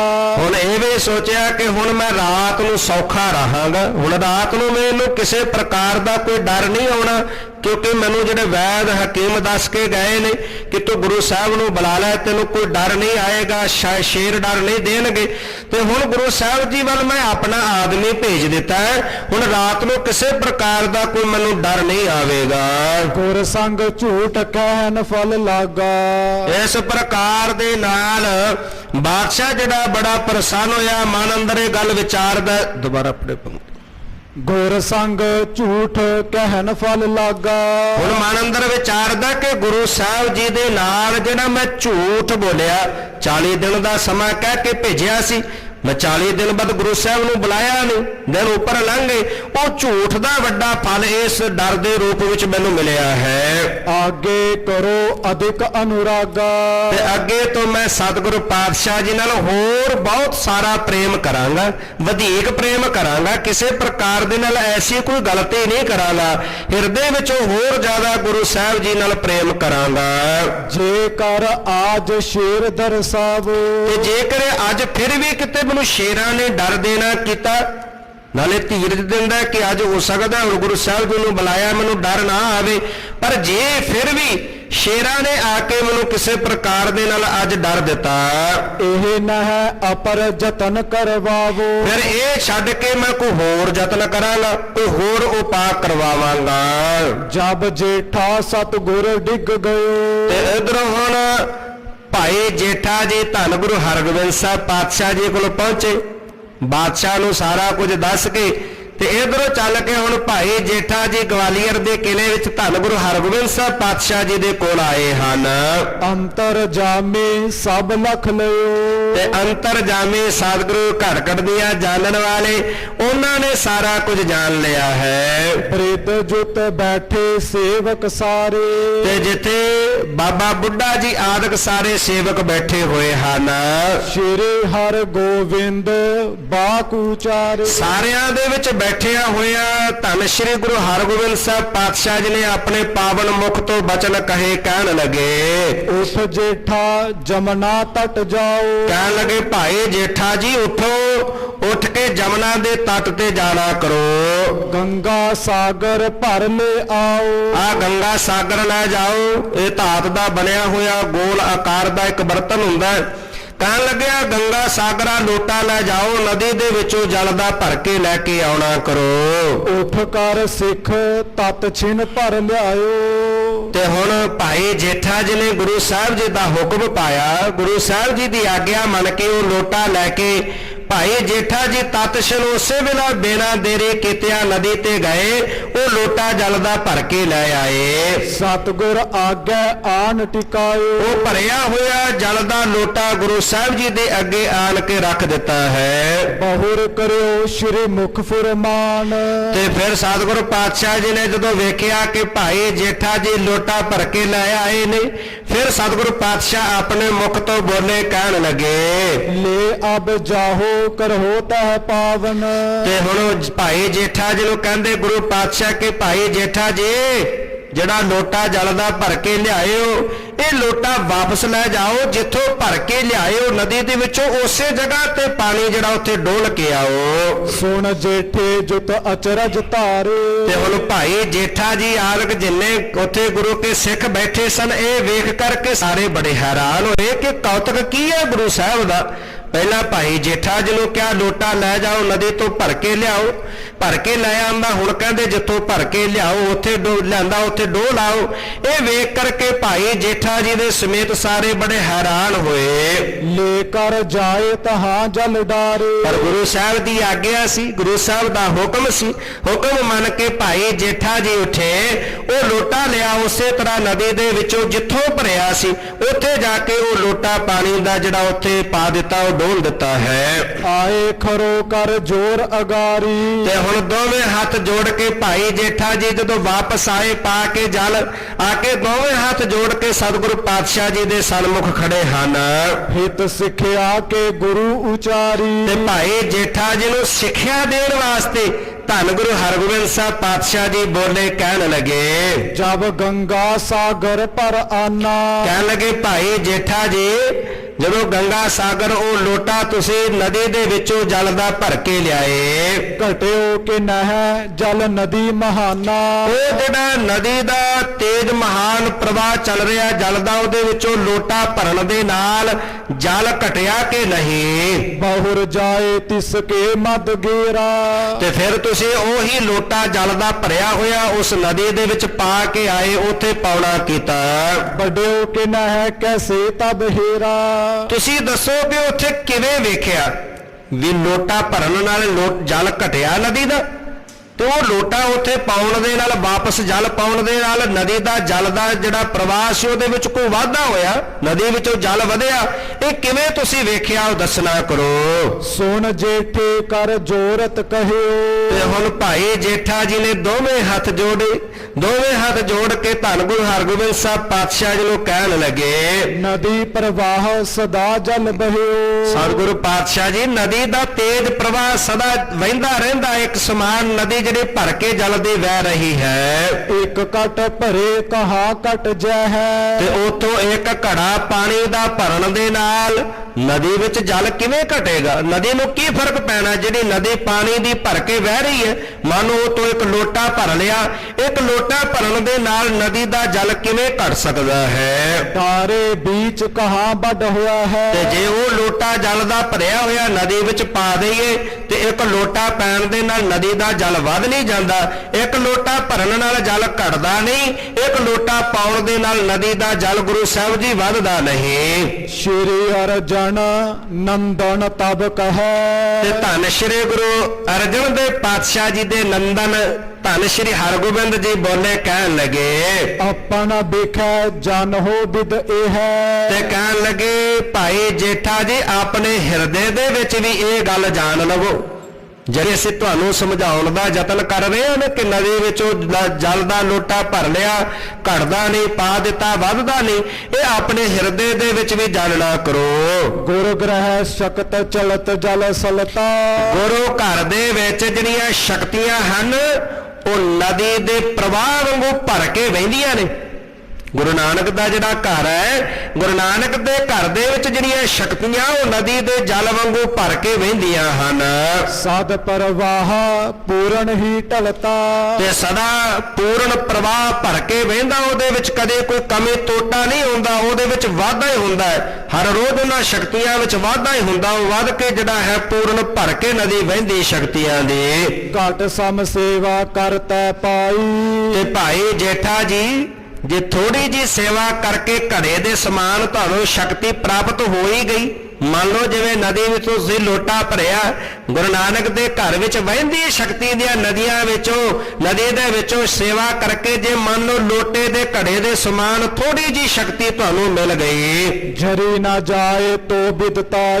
ਉਹ ਵੀ ਤੇਰੇ ਕੋਲੋਂ ਜਰੀ ਨਹੀਂ ਗਈ, ਬੜੀ ਥੋੜੀ ਜੀ ਸ਼ਕਤੀ ਤੈਨੂੰ ਮਿਲੀ ਤੇ ਉਹ ਵੀ ਪਾ ਕੇ ਤੁਹਾਡੇ ਕੋਲੋਂ ਜਰੀ ਨਹੀਂ ਗਈ, ਉਹ ਸ਼ਕਤੀ ਤੁਸੀਂ ਉਹ ਕਰਾਮਾਤ ਵਿਖਾ ਦਿੱਤੀ ਹੈ। ਜਹਾਂ ਤੋ ਲੀਨ ਤਹਾਂ ਕਿਆ ਨਾਹੀ। ਜਿੱਥੋਂ ਤੁਸੀਂ ਇਹ ਸ਼ਕਤੀ ਲਈ ਭਾਈ ਜੇਠਾ ਜੀ, ਦੱਸੋ ਉੱਥੇ ਸ਼ਕਤੀਆਂ ਨਹੀਂ ਹਨ ਕਿ ਗੁਰੂ ਦੇ ਕੋਲ ਸ਼ਕਤੀਆਂ ਨਹੀਂ? ਜਿੱਥੋਂ ਸ਼ਕਤੀ ਤੁਸੀਂ ਲਈ ਹੈ, ਦੱਸੋ ਕਿ ਉੱਥੇ ਸ਼ਕਤੀਆਂ ਹੈ ਕਿ ਨਹੀਂ? ਅਸਮਨ ਜਾਨ ਨਿਰਖ ਉਰ ਮਾਹੀ। ਇਸ ਪ੍ਰਕਾਰ ਦੇ ਨਾਲ ਆਪਣੇ ਹਿਰਦੇ ਦੇ ਵਿੱਚ ਇਹ ਜਾਣਨਾ ਕਰੋ, ਇਹ ਨਿਰਣਾ ਕਰੋ। ਕਿਸ ਕੇ ਕਹੇ ਸ਼ਾਹੋ ਕੇ ਪਾਸ। ਕਿਹਦੇ ਕਹਿਣ ਦੇ ਮੁਤਾਬਕ ਬਾਦਸ਼ਾਹ ਦੇ ਕੋਲ ਜਾ ਕੇ ਕਰਾਮਾਤ ਕੋ ਕੀਨ ਪ੍ਰਕਾਸ਼। ਇਹ ਕਰਾਮਾਤ ਤੇ ਸ਼ਕਤੀ ਵਿਖਾਈ ਹੈ ਭਾਈ ਜੇਠਾ ਜੀ, ਕਿਹਦਾ ਹੁਕਮ ਪਾ ਕੇ ਤੁਸੀਂ ਸ਼ਕਤੀ ਵਿਖਾਈ ਹੈ, ਕਰਾਮਾਤ ਵਿਖਾਈ ਹੈ, ਬਾਦਸ਼ਾਹ ਨੂੰ ਇਹ ਦੱਸਣਾ ਕਰੋ। ਜਾਂ ਤੇ ਉਚਿਤ ਦੰਡ ਕੋ ਅਹੈ। ਇਸ ਕਰਕੇ ਹੁਣ ਤੁਸੀਂ ਉਚਿਤ ਦੰਡ ਦੇ ਲਾਇਕ ਹੋ, ਤੁਹਾਨੂੰ ਉਚਿਤ ਦੰਡ ਦੇਣਾ ਬਣਦਾ ਹੈ, ਕਿਉਂਕਿ ਤੁਸੀਂ ਕਿਸੇ ਦਾ ਹੁਕਮ ਕੋਈ ਆਗਿਆ ਨਹੀਂ ਲਈ, ਬਿਨਾਂ ਆਗਿਆ ਬਿਨਾਂ ਲਾਏ ਹੁਕਮ ਤੋਂ ਤੁਸੀਂ ਜਾ ਕੇ ਸ਼ਕਤੀ ਵਿਖਾਈ ਹੈ ਬਾਦਸ਼ਾਹ ਨੂੰ, ਇਸ ਕਰਕੇ ਤੁਸੀਂ ਉਚਿਤ ਦੰਡ ਦੇ ਲਾਇਕ ਹੋ। ਗੁਰ ਆਗਿਆ ਤੇ ਬਾਹਰ ਚ ਹੈ। ਤੁਸੀਂ ਹੁਣ ਗੁਰੂ ਦੀ ਆਗਿਆ ਵਿੱਚੋਂ ਬਾਹਰ ਜਾਣਾ ਚਾਹੁੰਦੇ ਹੋ, ਗੁਰੂ ਦੀ ਆਗਿਆ ਵਿੱਚ ਨਹੀਂ ਰਹੇ, ਗੁਰੂ ਦੀ ਆਗਿਆ ਤੋਂ ਬਾਹਰ ਜਾ ਰਹੇ ਹੋ। ਤਬ ਜੇਠੇ ਕਰ ਜੋਰ ਬਖਾਨਾ। ਤੇ ਜਦੋਂ ਇਹ ਬਚਨ ਗੁਰੂ ਪਾਤਸ਼ਾਹ ਜੀ ਨੇ ਕਹੇ, ਗੁਰੂ ਸਾਹਿਬ ਜੀ ਦੇ ਇਹ ਬਚਨ ਸੁਣ ਕੇ ਭਾਈ ਜੇਠਾ ਜੀ ਦੋਵੇਂ ਹੱਥ ਜੋੜ ਕੇ ਬੋਲੇ, ਕਹਿਣ ਲੱਗੇ, ਮੈਂ ਗੁਰ ਬਚਨ ਪ੍ਰੇਮ ਤੇ ਮਾਨਾ।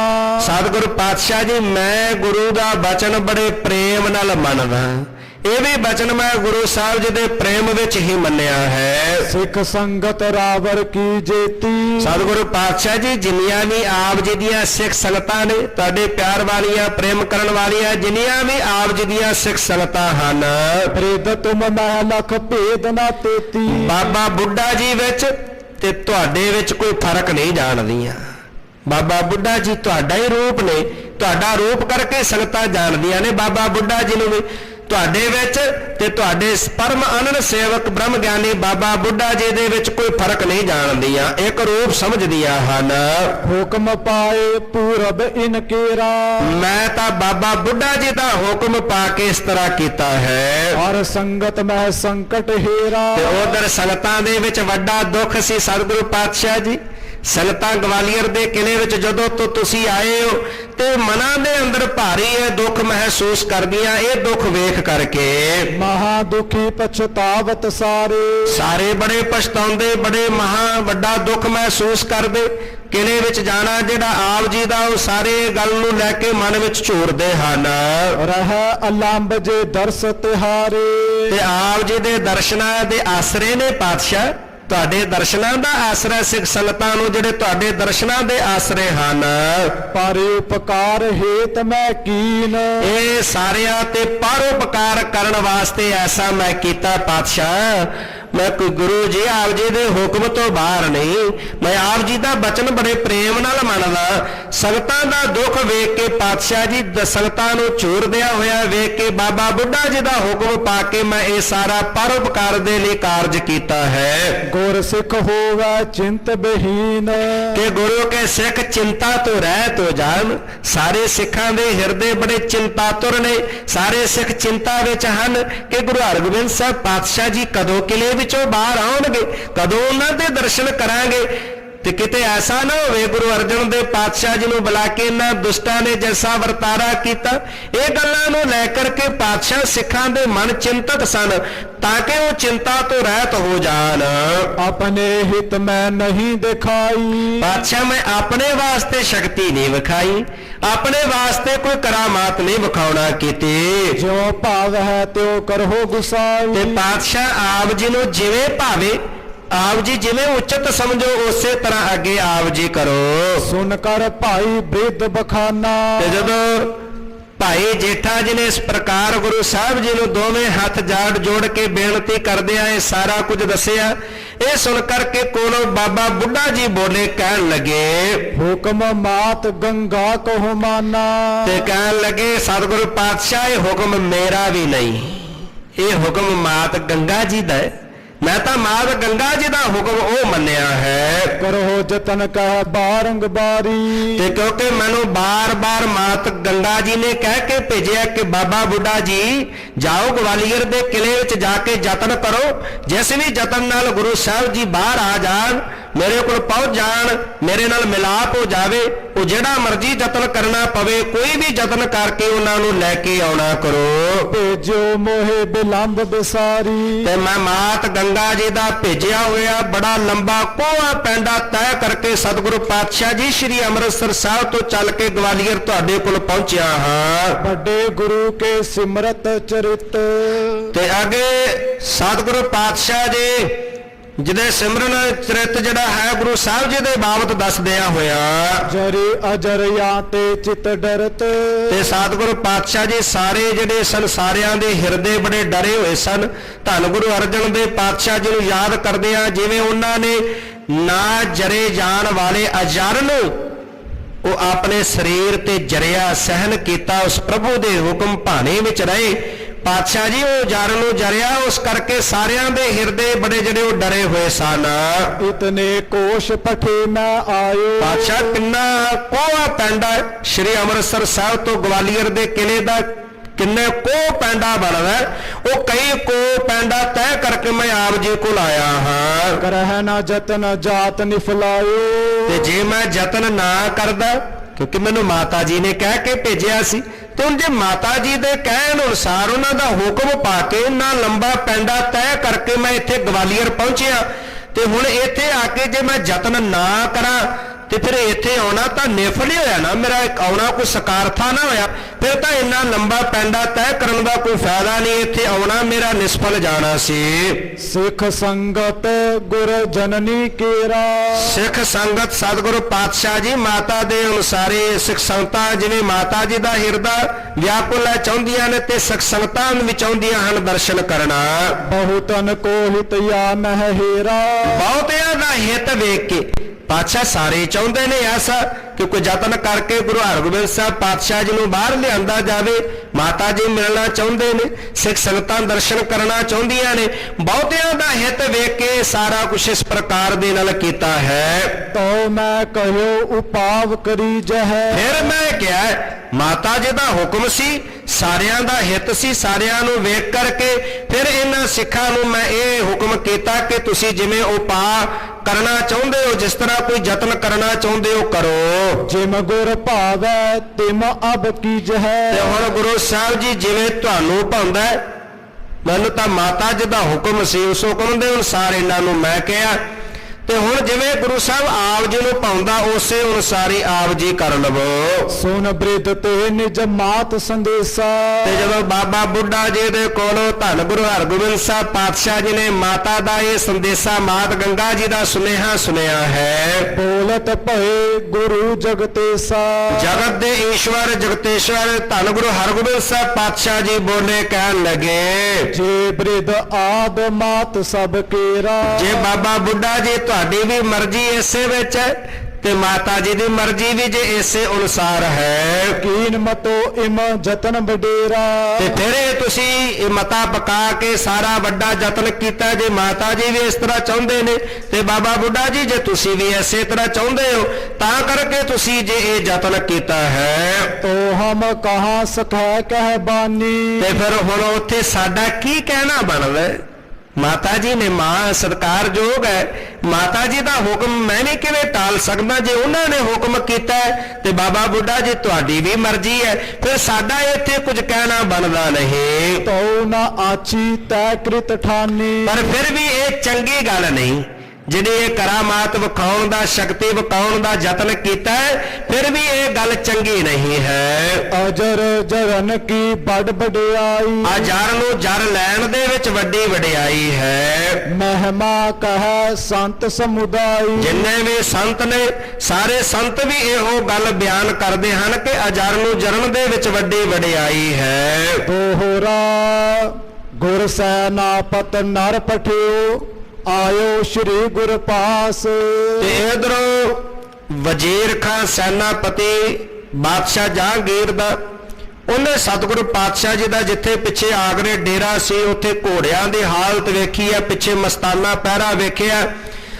ਤੇ ਇਹ ਸੈਨਾਪਤੀ ਨੇ ਗੁਰੂ ਸਾਹਿਬ ਜੀ ਦੇ ਕੋਲ ਇੱਕ ਆਪਣਾ ਆਦਮੀ ਭੇਜਿਆ ਹੈ। ਦਰਸ਼ਨ ਦੇਖਤ ਜੋਰ ਕਰ ਨਮੋ ਕਰੀ ਅਰਦਾਸ। ਤੇ ਆ ਕੇ ਧੰਨ ਗੁਰੂ ਹਰਗੋਬਿੰਦ ਸਾਹਿਬ ਪਾਤਸ਼ਾਹ ਜੀ ਦੇ ਕੋਲ ਗਵਾਲੀਅਰ ਕਿਲੇ ਵਿੱਚ ਪਹੁੰਚਿਆ। ਜਦੋਂ ਗੁਰੂ ਸਾਹਿਬ ਜੀ ਦੇ ਕੋਲ ਪਹੁੰਚਿਆ, ਦਰਸ਼ਨ ਕੀਤੇ, ਦੋਵੇਂ ਹੱਥ ਜੋੜ ਕੇ ਬੇਨਤੀ ਕਰਦੇ, ਨਮਸਕਾਰ ਕਰਕੇ ਗੁਰੂ ਸਾਹਿਬ ਜੀ ਨੂੰ ਬੇਨਤੀ ਕਰਨ ਲੱਗਾ। ਜੋ ਪਈ ਹੈ ਗਨ ਰਾਵਰ ਕੇ ਪੁਰਮਾਹੀ। ਇਹ ਸਤਿਗੁਰੂ ਪਾਤਸ਼ਾਹ ਜੀ ਸਮੂਹ ਘੋੜੇ ਅਤੇ ਫੌਜਾਂ ਆਪ ਜੀ ਦੀਆਂ ਜੋ ਪਿੱਛੇ ਆਗਰੇ ਵਿੱਚ ਜਿੱਥੇ ਉਹਨਾਂ ਦਾ ਨਿਵਾਸ ਹੈ, ਕਾਸ ਅਲਪ ਕਰ ਆਵਤ ਨਾਹੀ। ਉੱਥੇ ਘੋੜਿਆਂ ਦੇ ਵਾਸਤੇ ਪਾਤਸ਼ਾਹ ਘਾਹ ਬਹੁਤ ਥੋੜਾ ਹੁੰਦਾ ਹੈ, ਬਹੁਤਾ ਥੋੜਾ ਘਾਹ ਘੋੜਿਆਂ ਦੇ ਵਾਸਤੇ ਉੱਥੇ ਪਹੁੰਚਦਾ ਹੈ। ਦਾਨੇ ਕੇ ਆਧਾਰ ਪਰ ਰਹਿ। ਦਾਣੇ ਤੇ ਘੋੜੇ ਗੁਜ਼ਾਰਾ ਕਰਦੇ ਨੇ।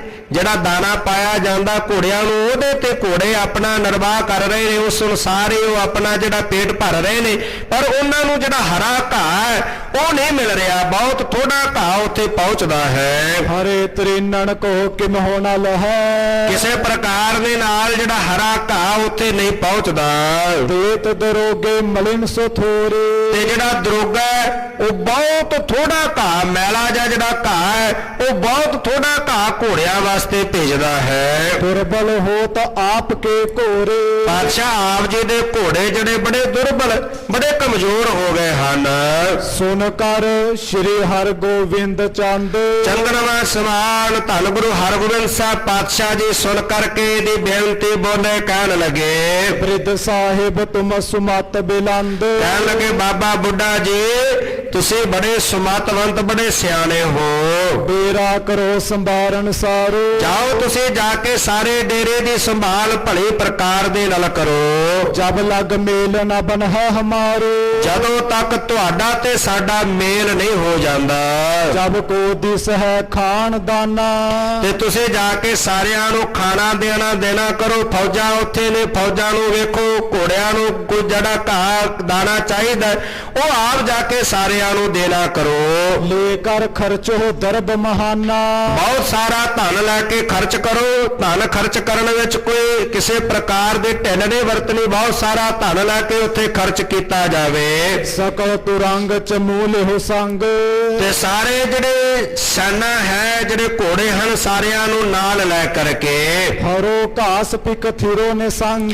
ਤੇ ਜਿੱਥੇ ਹਰਾ ਘਾਹ ਹੋਵੇ, ਜਿਸ ਇਲਾਕੇ ਦੇ ਵਿੱਚ ਹਰਾ ਘਾਹ ਬਹੁਤਾ ਹੋਵੇ, ਉਹ ਥਾਂ ਤੇ ਆਪ ਸਾਰਿਆਂ ਨੂੰ ਨਾਲ ਲੈ ਕੇ ਜਾਣਾ ਕਰੋ। ਬਾਂਗਰ ਕੀ ਦਿਸ ਤਿਣ ਬਹੁ ਜਹਾਂ। ਜਿੱਥੇ ਬਾਂਗਰ ਦਾ ਇਲਾਕਾ ਹੈ, ਆ ਕਰਨਾਲ, ਕੈਥਲ, ਜੀਦ ਪਰਾਂ ਤੋਂ ਸਾਰਾ ਜਿਹੜਾ ਇਹ ਬੰਜਰ ਧਰਤੀ ਸੀ, ਇਹ ਮੀਂਹ ਦੇ ਆਸਰੇ ਤੇ ਥੋੜੀ ਬਹੁਤ ਫਸਲ ਹੋਇਆ ਕਰਦੀ ਸੀ, ਬੜੀ ਕਠੋਰ ਧਰਤੀ ਸੀ। ਤੇ ਇੱਥੇ ਇਸ ਇਲਾਕੇ ਵਿੱਚ ਜਿਹੜਾ ਸੀ ਬਾਂਗਰ ਦੇ ਇਲਾਕੇ ਵਿੱਚ ਘਾਹ ਸੀ। ਗੁਰੂ ਸਾਹਿਬ ਕਹਿਣ ਲੱਗੇ ਜਿਹੜਾ ਉਹ ਬਾਂਗਰ ਦਾ ਇਲਾਕਾ ਹੈ, ਜਾਏ ਕਰੋ ਅਬ ਡੇਰਾ ਤਹਾਂ। ਉਹ ਬਾਂਗਰ ਦੇ ਇਲਾਕੇ ਵਿੱਚ ਜਾ ਕੇ ਬਾਬਾ ਬੁੱਢਾ ਜੀ ਸਾਰੀਆਂ ਫੌਜਾਂ, ਘੋੜੇ ਆਦਿਕ ਲੈ ਕੇ ਉੱਥੇ ਡੇਰਾ ਕਰੋ। ਹਮ ਜਬ ਕਰੈ ਹਕਾਰਨ ਆਵੋ। ਤੇ ਜਦੋਂ ਅਸੀਂ ਤੁਹਾਨੂੰ ਆਪਣੇ ਕੋਲ ਬੁਲਾਈਏ ਫਿਰ ਤੁਸੀਂ ਚੱਲ ਕੇ ਸਾਡੇ ਕੋਲ ਆਉਣਾ ਹੈ। ਤਾਵਤ ਤ੍ਰਿਨਣ ਤੁਰੰਗ ਚਰਾਵੋ। ਤੇ ਇਸ ਪ੍ਰਕਾਰ ਦੇ ਨਾਲ ਜਿਹੜਾ ਤੁਰਤ ਚੱਲ ਕਰਕੇ ਹੈ ਉੱਥੇ ਪਹੁੰਚ ਕਰਕੇ ਚੱਲ ਕਰ ਆਣ। ਘੋੜਿਆਂ ਦੇ ਸੰਭਾਲ ਜਿਹੜੀ ਆਪ ਜੀ ਜਾ ਕਰਕੇ ਕਰੋ। ਰਿੱਧ ਸਾਹਿਬ ਗੁਰ ਕੇ ਬਚ ਮਾਨੇ। ਤੇ ਬਾਬਾ ਬੁੱਢਾ ਜੀ ਨੂੰ ਜਿਵੇਂ ਸਤਿਗੁਰੂ ਪਾਤਸ਼ਾਹ ਜੀ ਨੇ ਬਚਨ ਕਹੇ, ਉਹਨਾਂ ਬਚਨਾਂ ਨੂੰ ਮੰਨ ਕਰਕੇ ਬਾਬਾ ਬੁੱਢਾ ਜੀ ਭਇਓ ਤਿਆਰ ਅਬ ਬੰਧਨ ਠਾਨੇ। ਗੁਰੂ ਸਾਹਿਬ ਜੀ ਨੂੰ ਨਮਸਕਾਰ ਕੀਤੀ, ਚੱਲਣ ਦੇ ਤਿਆਰੀ ਕੀਤੀ। ਨਮਸਕਾਰ ਕਰਕੇ ਚੱਲਣ ਦੇ ਤਿਆਰੀ ਕੀਤੀ ਹੈ ਬਾਬਾ ਬੁੱਢਾ ਜੀ ਨੇ। ਚੱਲ ਕਰ ਆਣ ਪਹੁੰਚਿਓ ਡੇਰੇ। ਗੁਰੂ ਸਾਹਿਬ ਜੀ ਦੀ ਆਗਿਆ ਪਾ ਕੇ ਗਵਾਲੀਅਰ ਦੇ ਕਿਲੇ ਤੋਂ ਚੱਲ ਕੇ ਜਿੱਥੇ ਫੌਜਾਂ ਨੇ ਡੇਰਾ ਕੀਤਾ ਹੋਇਆ ਸੀ, ਬਾਬਾ ਬੁੱਢਾ ਜੀ ਉੱਥੇ ਡੇਰੇ 'ਚ ਆਣ ਪਹੁੰਚੇ ਹਨ। ਨਿਸ ਬਸ ਕੈ ਦੁਰਬਲ ਅਸਹੇਰੇ। ਤੇ ਆ ਕੇ ਹੁਣ ਰਾਤ ਬਤੀਤ ਕੀਤੀ, ਸਵੇਰ ਹੋਈ। ਸਵੇਰ ਹੋ ਕੇ ਬਾਬਾ ਬੁੱਢਾ ਜੀ ਨੇ ਸਾਰੇ ਡੇਰੇ ਦੀ ਖਬਰਸਾਰ ਲਈ। ਵੇਖਿਆ ਜਿਹੜੇ ਘੋੜੇ ਉਹ ਬਹੁਤ ਕਮਜ਼ੋਰ ਹੋ ਚੁੱਕੇ ਹਨ। ਹੋਤ ਪ੍ਰਾਤ ਚੜ ਲੈ ਦਲ ਸਾਰਾ। ਤੇ ਹੁਣ ਸਵੇਰ ਹੁੰਦਿਆਂ ਸਾਰਾ ਜਿੰਨਾ ਦਲ ਸੀ, ਬਾਬਾ ਬੁੱਢਾ ਜੀ ਨੇ ਉਹ ਸਾਰੇ ਦਲ ਨੂੰ ਨਾਲ ਲੈ ਕਰਕੇ ਤੀਰਗ ਪੰਥ ਉਲੰਘ ਨਿਹਾਰਾ। ਤੇ ਬਹੁਤ ਪੈਂਡਾ ਤੈਅ ਕਰਦਿਆਂ ਦਿੱਲੀ ਕੋਲ ਆਣ ਪਹੁੰਚੇ ਹਨ। ਚਲੇ ਆਗਰੇ ਤੇ ਸਭ ਆਏ। ਆਗਰੇ ਤੋਂ ਚੱਲ ਕਰਕੇ ਪੈਂਡਾ ਤੈਅ ਕਰਦਿਆਂ ਚਲਦਿਆਂ ਦਿੱਲੀ ਨਗਰ ਪਿਖਿਓ ਸਮੁਦਾਏ।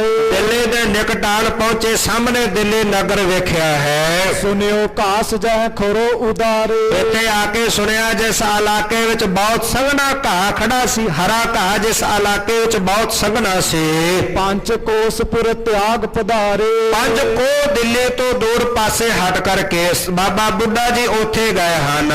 ਹਰਿਤ ਤ੍ਰਿਨਣ ਦੇਖਤ ਹਰ ਖਾਏ। ਉਸ ਇਲਾਕੇ ਵਿੱਚ ਜਾ ਕੇ ਬਾਬਾ ਬੁੱਢਾ ਜੀ ਨੇ ਵੇਖਿਆ ਬੜਾ ਹਰਾ ਘਾਹ ਸੰਘਣਾ ਖੜਾ ਹੈ। ਵੇਖ ਕਰਕੇ ਹਰੇ ਘਾਹ ਨੂੰ ਬਾਬਾ ਬੁੱਢਾ ਜੀ ਬੜੇ ਪ੍ਰਸੰਨ ਹੋਏ। ਕਰਿਓ ਸਿਵਰ ਉਤਰੇ ਸਮੁਦਾਏ। ਹੁਣ ਇੱਥੇ ਡੇਰਾ ਕੀਤਾ, ਸਾਰੇ ਉਤਰੇ ਨੇ। ਉਤਰ ਕਰਕੇ ਬੜੀ ਸੁੰਦਰ ਜਗ੍ਹਾ ਵੇਖ ਕਰਕੇ ਇੱਥੇ ਡੇਰਾ ਕੀਤਾ। ਲਈ ਸਬਨ ਕੀ ਸੁਧ ਬ੍ਰਿਧ ਤਬੈ। ਤੇ ਸਾਰਿਆਂ ਦਾ ਉਤਾਰਾ ਕਰਵਾ ਕੇ ਬਾਬਾ ਬੁੱਢਾ ਜੀ ਨੇ ਸਾਰਿਆਂ ਦੇ ਸੁੱਧ ਸਾਰ ਲਈ ਹੈ। ਜੋ ਚਾਹਿਅਤ ਸੋ ਲੈ ਪਟ ਸਬੈ। ਜਿਹੜੇ ਸਿਪਾਹੀ ਸਨ, ਫੌਜਾਂ ਸਨ, ਉਹਨਾਂ ਫੌਜਾਂ ਨੂੰ ਜੋ ਕੁਝ ਚਾਹੀਦਾ ਸੀ, ਸਾਜੋ ਸਮਾਨ, ਰਸਤਬਾਣੀ, ਉਹ ਸਾਰਿਆਂ ਨੇ ਬਾਬਾ ਬੁੱਢਾ ਜੀ ਦੇ ਕੋਲੋਂ ਲਿਆ ਹੈ ਲੋੜ ਅਨੁਸਾਰ। ਦਿੱਲੀ ਮਹਿਮਿਲ ਸ਼ਾਹੋ ਕੇ ਸਾਥ। ਤੇ ਹੁਣ ਇੱਧਰ ਦਿੱਲੀ ਵਿੱਚ ਬਾਦਸ਼ਾਹ ਨੂੰ ਮਿਲਣ ਦੇ ਲਈ ਜਬ ਲੋ ਚੜੋ ਨਾ ਸਤਿਗੁਰ ਨਾਥ। ਜਿੰਨੀ ਦੇਰ ਤੱਕ ਸਤਿਗੁਰੂ ਪਾਤਸ਼ਾਹ ਜੀ ਗਵਾਲੀਅਰ ਦੇ ਕਿਲੇ ਵਿੱਚੋਂ ਸਵਾਰ ਹੋ ਕੇ ਰਵਾਨਾ ਹੋ ਕੇ ਨਹੀਂ ਆਏ, ਤਬ ਲੋ ਤਹਾਂ ਟਿਕਾਇਓ ਡੇਰਾ। ਉਦੋਂ ਤੱਕ ਬਾਬਾ ਬੁੱਢਾ ਜੀ ਨੇ, ਗੁਰੂ ਸਾਹਿਬ ਦਾ ਹੁਕਮ ਸੀ ਕਿ ਜਿੰਨੀ ਦੇਰ ਤੱਕ ਤੁਹਾਡਾ ਸਾਡਾ ਮਿਲਾਪ ਨਹੀਂ ਹੋ ਜਾਂਦਾ ਉਦੋਂ ਤੱਕ ਤੁਸੀਂ ਉੱਥੇ ਰੁਕਣਾ ਹੈ। ਹੁਣ ਉਦੋਂ ਤੱਕ ਬਾਬਾ ਬੁੱਢਾ ਜੀ ਨੇ ਡੇਰਾ ਉੱਥੇ ਹੀ ਰੱਖਿਆ ਹੈ। ਸਹਿਤ ਤੁਰੰਗਣ ਹਰਖ ਕਨੇਰਾ। ਫੌਜਾਂ ਤੇ ਘੋੜਿਆਂ ਦੇ ਸਮੇਤ ਬੜੇ ਖੁਸ਼ੀ ਤੇ ਆਨੰਦ ਦੇ ਸਹਿਤ ਇੱਥੇ ਜਿਹੜਾ ਡੇਰਾ ਕਰਕੇ ਆਨੰਦ ਸਹਿਤ ਰਹਿ ਰਹੇ ਹਨ। ਅਬਲੋ ਤਿਸ ਬਲ ਜਿਨ ਲਖੰਤੇ। ਹੁਣ ਉਹ ਜਿਹੜੀ ਥਾਂ ਹੈ ਕਵੀ ਸੰਤੋਖ ਸਿੰਘ ਜੀ ਲਿਖਦੇ ਨੇ ਕਿ ਜਿੱਥੇ ਬਾਬਾ ਬੁੱਢਾ ਜੀ ਨੇ ਉਸ ਜਗ੍ਹਾ ਤੇ ਆ ਕੇ ਡੇਰਾ ਕੀਤਾ ਫੌਜਾਂ ਤੇ ਘੋੜੇ ਲੈ ਕੇ, ਕਹਿੰਦੇ ਉਸ ਥਾਂ ਤੇ ਅਜੇ ਤੱਕ ਵੀ ਕੋਈ ਨਾ ਕੁਝ ਚਿੰਨ੍ਹ ਜਿਹੜਾ ਉਹ ਦਿਖਾਈ ਦਿੰਦੇ ਹਨ। ਜਾਗਾ ਬ੍ਰਿਧ ਕੀ ਲੋਕ ਕਹੰਤੇ। ਇਹ ਸਾਰੇ ਕਹਿੰਦੇ ਨੇ ਬਾਬਾ ਬੁੱਢਾ ਜੀ ਦੀ ਜਗ੍ਹਾ ਹੈ। ਉੱਥੋਂ ਦੇ ਨੇੜੇ ਤੇੜੇ ਵਸਣ ਵਾਲੇ ਜਿਹੜੇ ਲੋਕ ਨੇ ਉਹ ਕਹਿੰਦੇ ਇਹ ਜਗ੍ਹਾ ਬਾਬਾ ਬੁੱਢਾ ਜੀ ਦੀ ਹੈ। ਕਬ ਸਿੱਖ ਬੈਠ ਹੈ ਸੇਵ ਕਰੰਤਾ। ਉਸ ਸਮੇਂ ਤੋਂ ਬਾਅਦ ਕੋਈ ਨਾ ਕੋਈ ਸਿੱਖ ਬੈਠ ਕੇ ਉੱਤੇ ਸੇਵਾ ਕਰਦਾ ਰਹਿੰਦਾ। ਤੁਰਕ ਰਾਜ ਕਰ ਨਹੀਂ ਰਹੰਤਾ। ਤੇ ਤੁਰਕਾਂ ਦਾ ਰਾਜ ਸੀ। ਤੁਰਕਾਂ ਦਾ ਰਾਜ ਹੋਣ ਕਰਕੇ ਕੋਈ ਉੱਥੇ ਬਹੁਤਾ ਸਮਾਂ ਨਹੀਂ ਸੀ ਰੁਕਦਾ ਠਹਿਰਦਾ। ਕੋਈ ਸਮਾਂ ਬੈਠ ਕੇ ਉੱਥੇ ਕੋਈ ਨਾ ਕੋਈ ਗੁਰੂ ਕਾ ਸਿੱਖ ਸੇਵਾ ਕਰ ਆਉਂਦਾ। ਤੁਰਕਾਂ ਦਾ ਰਾਜ ਹੋਣ ਕਰਕੇ ਉੱਥੇ ਕੋਈ ਰੁਕਦਾ ਨਹੀਂ ਸੀ। ਪਠਿਓ ਸ਼ਾਹੋ ਉਮਰਾਵ ਜੋ ਤੂਰਨ। ਤੇ ਹੁਣ ਇਧਰੋਂ ਬਾਦਸ਼ਾਹ ਨੇ ਆਪਣਾ ਜਿਹੜਾ ਉਮਰਾਵ ਭੇਜਿਆ ਸੀ ਉਹ ਤੁਰਤ ਚੱਲ ਕਰਕੇ ਗਿਆ। ਪਹੁੰਚਿਓ ਜਾਏ ਪਿਖੇ ਗੁਰਪੂਰਨ। ਤੇ ਹੁਣ ਉਹ ਗਵਾਲੀਅਰ ਦੇ ਕਿਲੇ ਵਿੱਚ ਪਹੁੰਚਦਾ ਹੈ ਤੇ ਗਵਾਲੀਅਰ ਦੇ ਕਿਲੇ ਵਿੱਚ ਪਹੁੰਚ ਕੇ ਪੂਰਨ ਗੁਰੂ ਧੰਨ ਗੁਰੂ ਹਰਗੋਬਿੰਦ ਸਾਹਿਬ ਪਾਤਸ਼ਾਹ ਜੀ ਨੂੰ ਵੇਖਦਾ ਹੈ। ਕਰੇ ਬੰਦਗੀ ਜੁਗ ਕਰ ਜੋਰੇ। ਤੇ ਦੋਵੇਂ ਹੱਥ ਜੋੜ ਕੇ ਧੰਨ ਗੁਰੂ ਹਰਗੋਬਿੰਦ ਸਾਹਿਬ ਪਾਤਸ਼ਾਹ ਜੀ ਨੂੰ ਨਮਸਕਾਰ ਕਰਕੇ ਬੇਨਤੀ ਕੀਤੀ। ਬੈਠ ਗਇਓ ਪਦ ਸ਼ਾਹੋ ਨਿਹੋਰੇ। ਤੇ ਹੁਣ ਬੈਠ ਕਰਕੇ ਕਹਿਣ ਲੱਗਾ ਕਿ ਧੰਨ ਗੁਰੂ ਹਰਗੋਬਿੰਦ ਸਾਹਿਬ ਪਾਤਸ਼ਾਹ ਜੀ, ਬਾਦਸ਼ਾਹ ਨੇ ਆਪਣੇ ਵੱਲੋਂ ਨਮਸਕਾਰ ਭੇਜੀ ਹੈ, ਨਾਲ ਇੱਕ ਬੇਨਤੀ ਭੇਜੀ ਹੈ। ਉਹ ਬੇਨਤੀ ਕਿਵੇਂ ਇਹ ਉਮਰਾਵ ਵਜ਼ੀਰ ਸਤਿਗੁਰੂ ਗੁਰੂ ਹਰਗੋਬਿੰਦ ਸਾਹਿਬ ਪਾਤਸ਼ਾਹ ਜੀ ਨੂੰ ਕਰਦਾ ਹੈ ਤੇ ਕਿਵੇਂ ਇਸ ਉਮਰਾਵ ਨੂੰ ਇੱਕ ਵਾਰੀ ਸਤਿਗੁਰੂ ਪਾਤਸ਼ਾਹ ਜੀ ਭੇਜਦੇ ਨੇ ਕਿ ਅਸੀਂ ਬੜੇ ਆਨੰਦ ਵਿੱਚ ਆ। ਇੱਥੇ ਜਿੰਨੇ ਰਾਜੇ ਨੇ ਉਹ ਬੜੇ ਸੁਖ ਵਿੱਚ ਨੇ, ਇਕਾਂਤ ਵਿੱਚ ਬੈਠ ਕੇ ਪ੍ਰਭੂ ਦਾ ਸਿਮਰਨ ਕਰ ਰਹੇ ਆ, ਇਸ ਕਰਕੇ ਸਾਡਾ ਜਾਣ ਦਾ ਮਨ ਨਹੀਂ। ਫਿਰ ਕਿਵੇਂ ਆ ਕੇ ਉਸ ਉਮਰਾਵ ਵਾਪਸ ਬਾਦਸ਼ਾਹ ਨੂੰ ਦੱਸਦਾ ਹੈ, ਕਿਵੇਂ ਫਿਰ ਵਜ਼ੀਰ ਖਾਨ ਨੂੰ ਭੇਜ ਕੇ ਗੁਰੂ ਸਾਹਿਬ ਨੂੰ ਬੁਲਾਉਂਦਾ। ਆਪ ਜੀ ਅਗਲੇਰੇ ਪ੍ਰਕਰਨ ਅੰਦਰ ਸਰਵਣ ਕਰੋਗੇ। ਸਮੇਂ ਦੇ ਲਿਹਾਜ਼ ਨਾਲ ਇੱਥੇ ਹੀ ਪ੍ਰਕਰਨ ਨੂੰ ਸੰਕੋਚਦੇ ਹਾਂ। ਸਤਿਗੁਰੂ ਪਾਤਸ਼ਾਹ ਜੀ ਦਾ ਮਹਾਨ ਸ੍ਰੇਸ਼ਟ ਸੁਜਸ ਵਰਣਨ ਕਰਦਿਆਂ ਹੋਈਆਂ ਬੇਅੰਤ ਭੁੱਲਾਂ ਦੀ ਖਿਮਾ ਕਰਨੀ ਗੁਰੂ ਪਾਤਸ਼ਾਹ ਗੁਰੂ ਕੀ ਸੰਗਤ ਬਖਸ਼ਣ ਯੋਗ ਹੈ। ਭੁੱਲਾਂ ਨਾ ਚਿਤਾਰਨੀਆਂ ਸੀਸ ਬਖਸ਼ਣੀ। ਸਤਿਗੁਰੂ ਪਾਤਸ਼ਾਹ ਅੱਗੇ ਲਈ ਸੁਮਤ ਪ੍ਰਦਾਨ ਕਰ। ਵਾਹਿਗੁਰੂ ਵਾਹਿਗੁਰੂ।